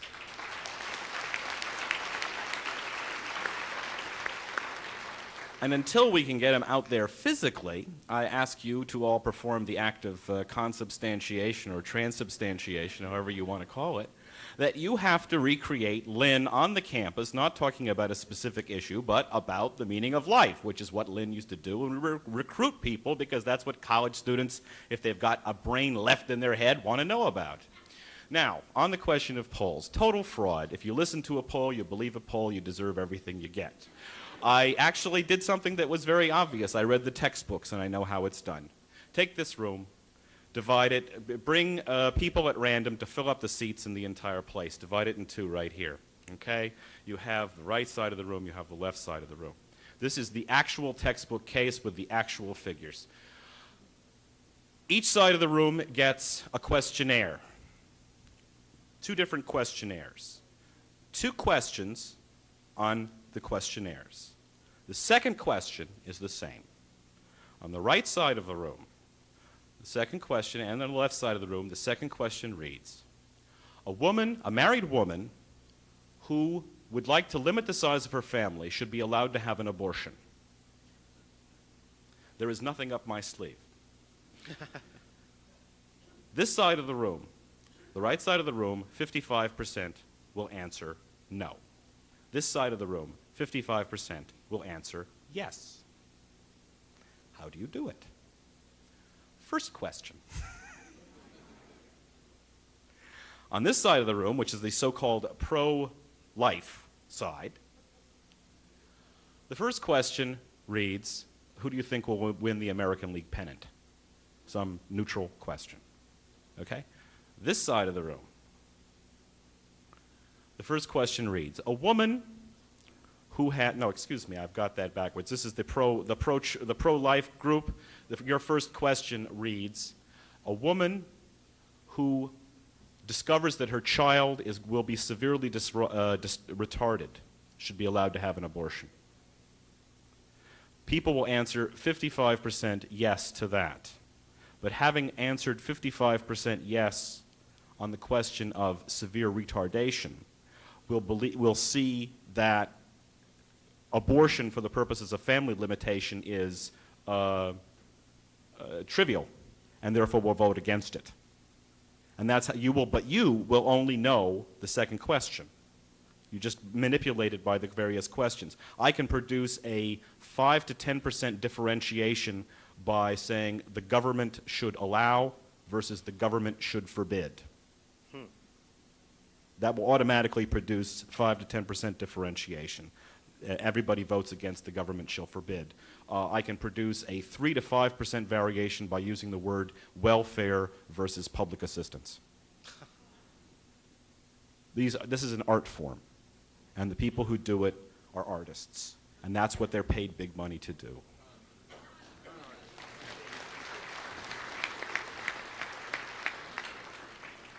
We will not take a poll on when we are going to have a lunch break. It will happen in approximately 10 minutes.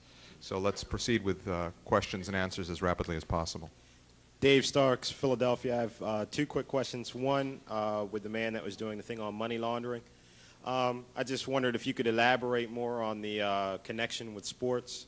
And also for Mr. Chaikin, I was wondering if you, since we had protested the Albert Pikes statue, is there any protest in the works, or what do you feel about the issue concerning the Confederate flag for the southern states?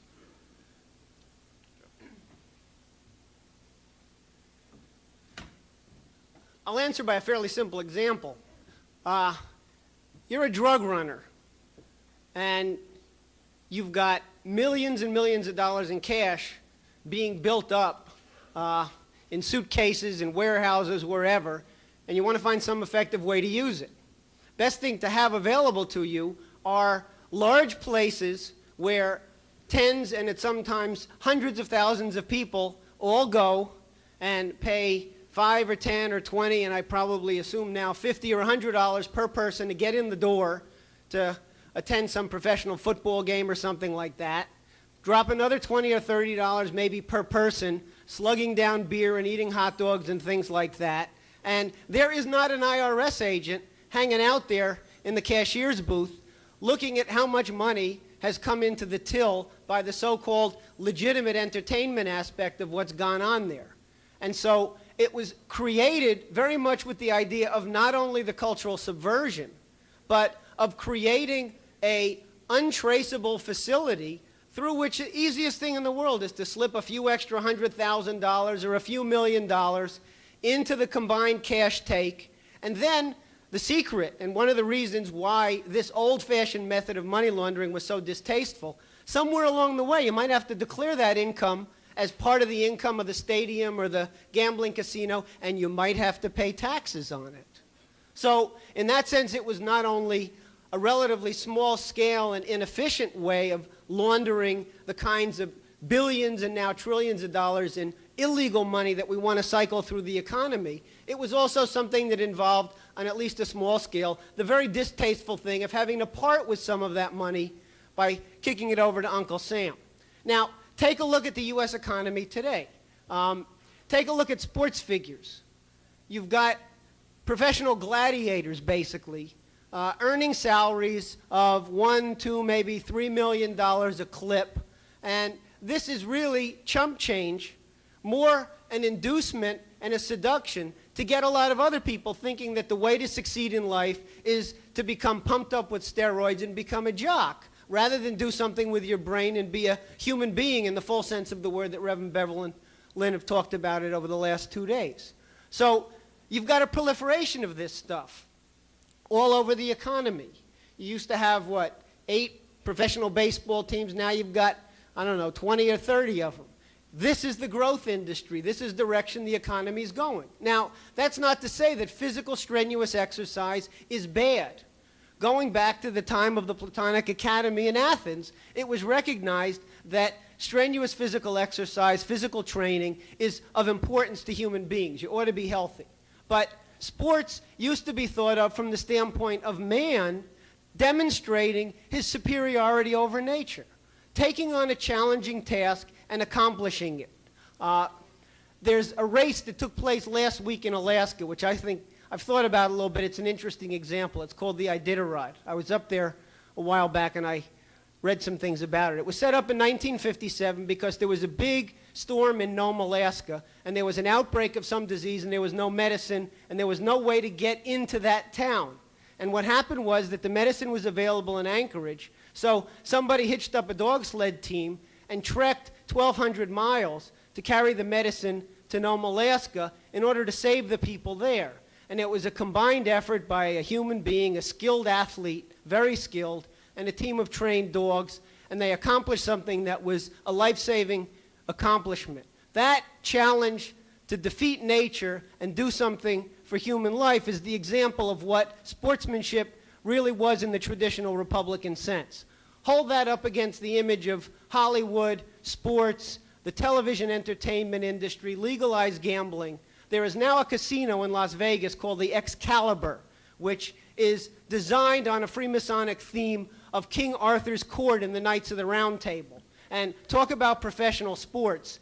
In the middle of the gambling casino hall, which is about 3 acres in one area, you have a dirt ring in which 3 times a day while the gambling is going on, there are jousting matches, and they've got everything but the lions and Christians there in the middle of the auditorium. So hold up those 2 images as fairly good examples of what the difference is between gangsterism, encouraging bestiality, versus something that is by way of physical exercise, demonstrating concretely man's superiority over all other forms of nature.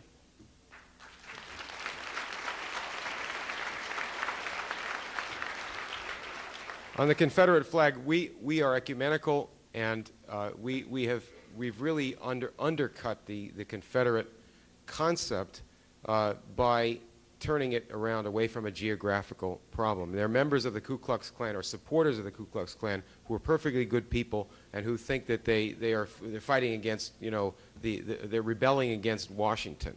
The Confederate flag itself is the Scotch cross from the British flag, right, with some Southern stars on the thing, right, the stars and bars. But the point is that this is not a Southern phenomenon. Despite the culture of the South over decades from slavery, for example, in the Mark Calney's work, he talked about Breckinridge at the end of the war conducting the father of D.W. Griffith, I guess it was, to begin his career. Breckinridge was one of these Scottish Rite founders of the secession movement. This is a little clique of people based on British Freemasonry. So what we want to do here is to focus on flipping this entire debate, which we are doing very, very dramatically. We should have, just like we've started and people who think like we started in the Baptists, we should have among the Jewish synagogues over the next, I would say, 3 to 6 months, a furious debate going on about the ADL. So this is the kind of flip on these supposed categories of humanity, North and South, white and black, that we have to put the monkey wrench in and completely destroy. Thank you.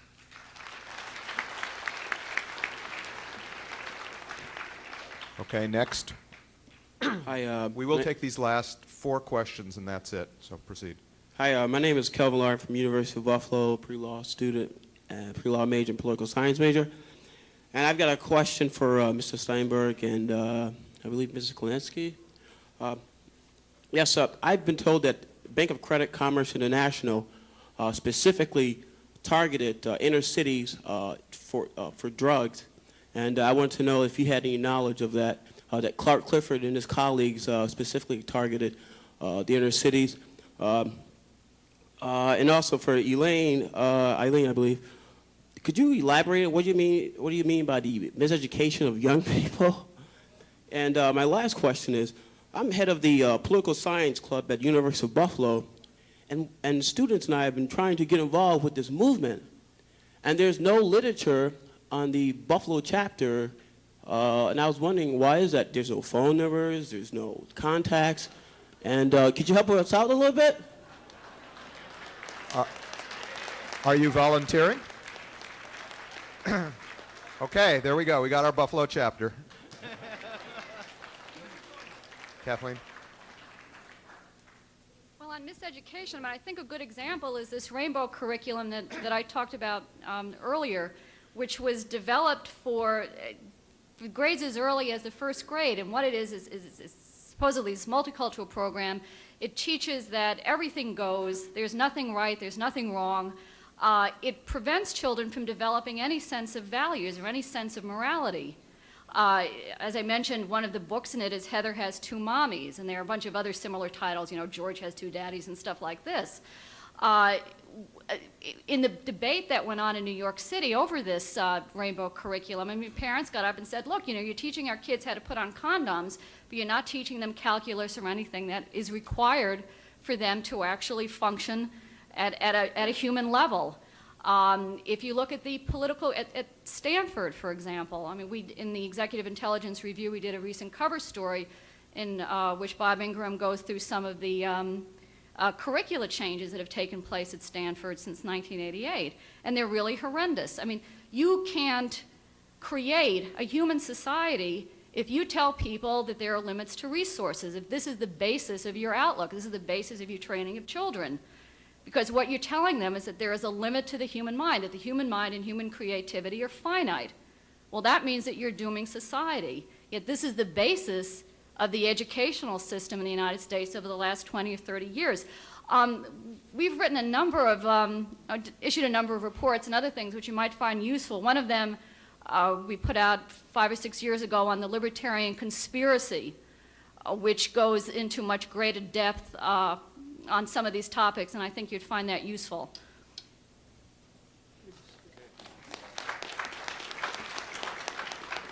Let me just say something real quickly about the other part of your question in terms of BCCI.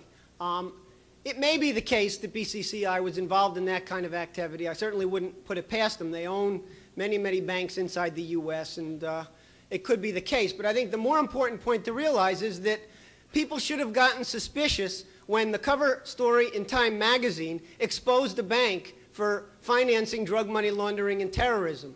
Time magazine called it an Arab bank, and the implication, even before this most recent round of propaganda against Islam, was that somehow or other you had a bunch of sleazy sheikhs from the Middle East who were coming into the United States and robbing this country blind. Well, do a little bit of background research and you find out that BCCI was owned by the Rothschild family.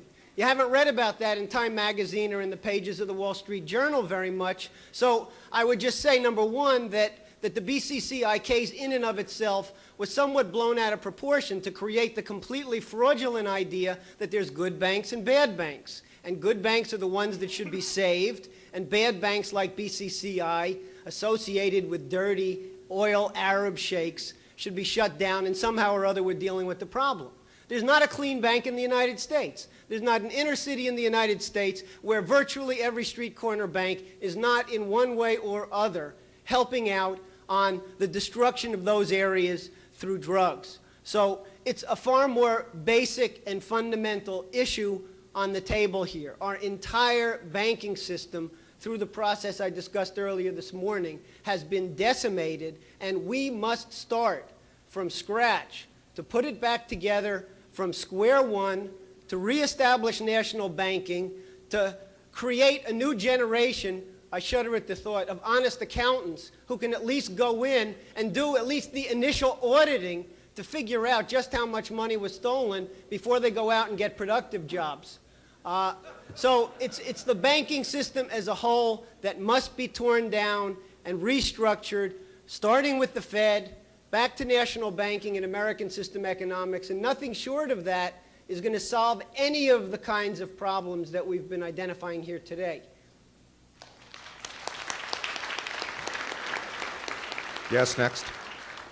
Yes, I'm Brian Wilson. I'm from Seattle. I wanted to direct my question to Mr. Steinberg.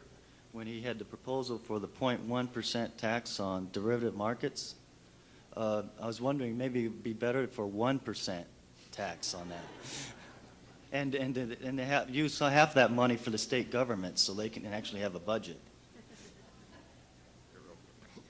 You know, Lynn has a tremendous knack for how to turn the flank. And you start talking about big taxes like 1 whole percentage point, and people are going to start to see, gee, that's too much. This guy's in favor of more taxes on us. You know, what difference does 1/10 of 1% make?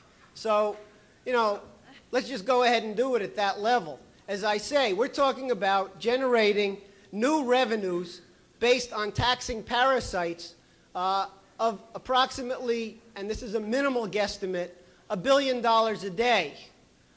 The consequence of that is that these people are going to go running out of that business, and we're going to start drying up exactly these kinds of parasitical, usurious, derivative, illegal operations that have captured and destroyed our economy. That's really the critical thing. You want to push the idea of a 1% tax? Let's discuss it out. I don't have any problem with that either.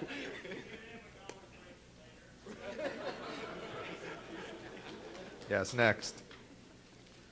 I would like to make a proposal that since this program has emphasized, in effect, a celebration of life and is opposed to the philosophy of pessimism, that you consider a book of poetry which would celebrate life. And I have an example because I think it deals in great part with some of the things that Kathleen Klenetsky was talking about the attack on the elderly or the infirm.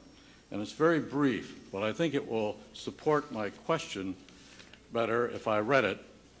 It's by a black poet from Detroit named Dudley Randall, and it appeared in a privately published book, The Lotus Press in Detroit, 1981. And it's to the mercy killers.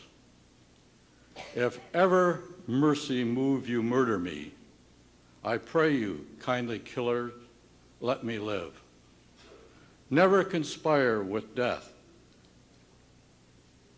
to set me free, but let me know such life as pain can give. Even though I be a clot, an aching clench, a stub, a stump, a butt, a scab, a knob, a screaming pain, a putrefying stench, still let me live, so long as life shall throb, even though I turn such traitor to myself as beg to die. Do not accomplice me, even though I seem not human, a mute self of glucose, bottled blood, machinery to swell the lung and pump the heart. Even so, do not put out my life. Let me still glow. My suggestion is that there be considered a book of poetry that celebrates life right from the earliest, including the Psalms and the Proverbs right up to modern times, of the best of poetry that celebrates life. and I think it would be worthy of publication, and it would be unique because I don't think anyone else would publish such a book.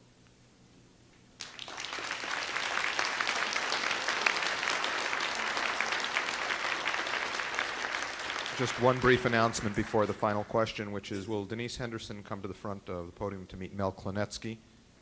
Next question. Okay. It's more, what I have to say is more of a statement than a question in regards to the so-called Rainbow Coalition. The original purpose of this, which was really not the Rainbow Coalition, but the curriculum of inclusion, which the purpose was to correct the omissions and incorrect statements of history that were taught to the children.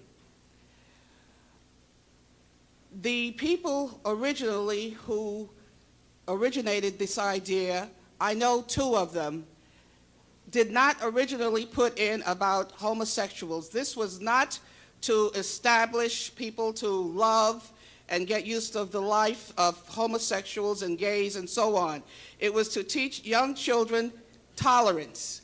Somehow, Mr. Fernandez, who was already run out of another state because he ruined their educational system, was gotten to, and certain people who did not want the Rainbow Coalition instituted got to him, and of 400 pages of the curriculum of inclusion, 2 paragraphs were added by people who were not the originators of the curriculum of inclusion, because they decided, what can we do to wipe this out?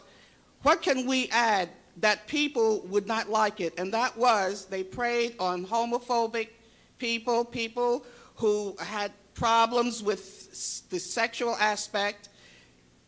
Teaching the children of condoms was only to be started in the 7th grade, and as many of us know, there are children, 10 and 11-year-olds, who have babies anyway.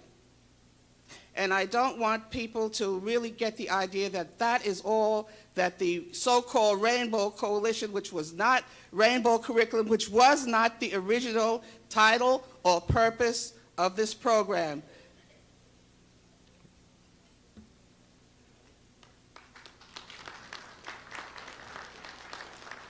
I mean, I'd just like to say a few things. There's nothing wrong with tolerance. I mean, we should all be tolerant, but it depends on what you're tolerant of. I mean, I don't think that kids should be given condoms in the schools. I don't think it's a proper function of the school.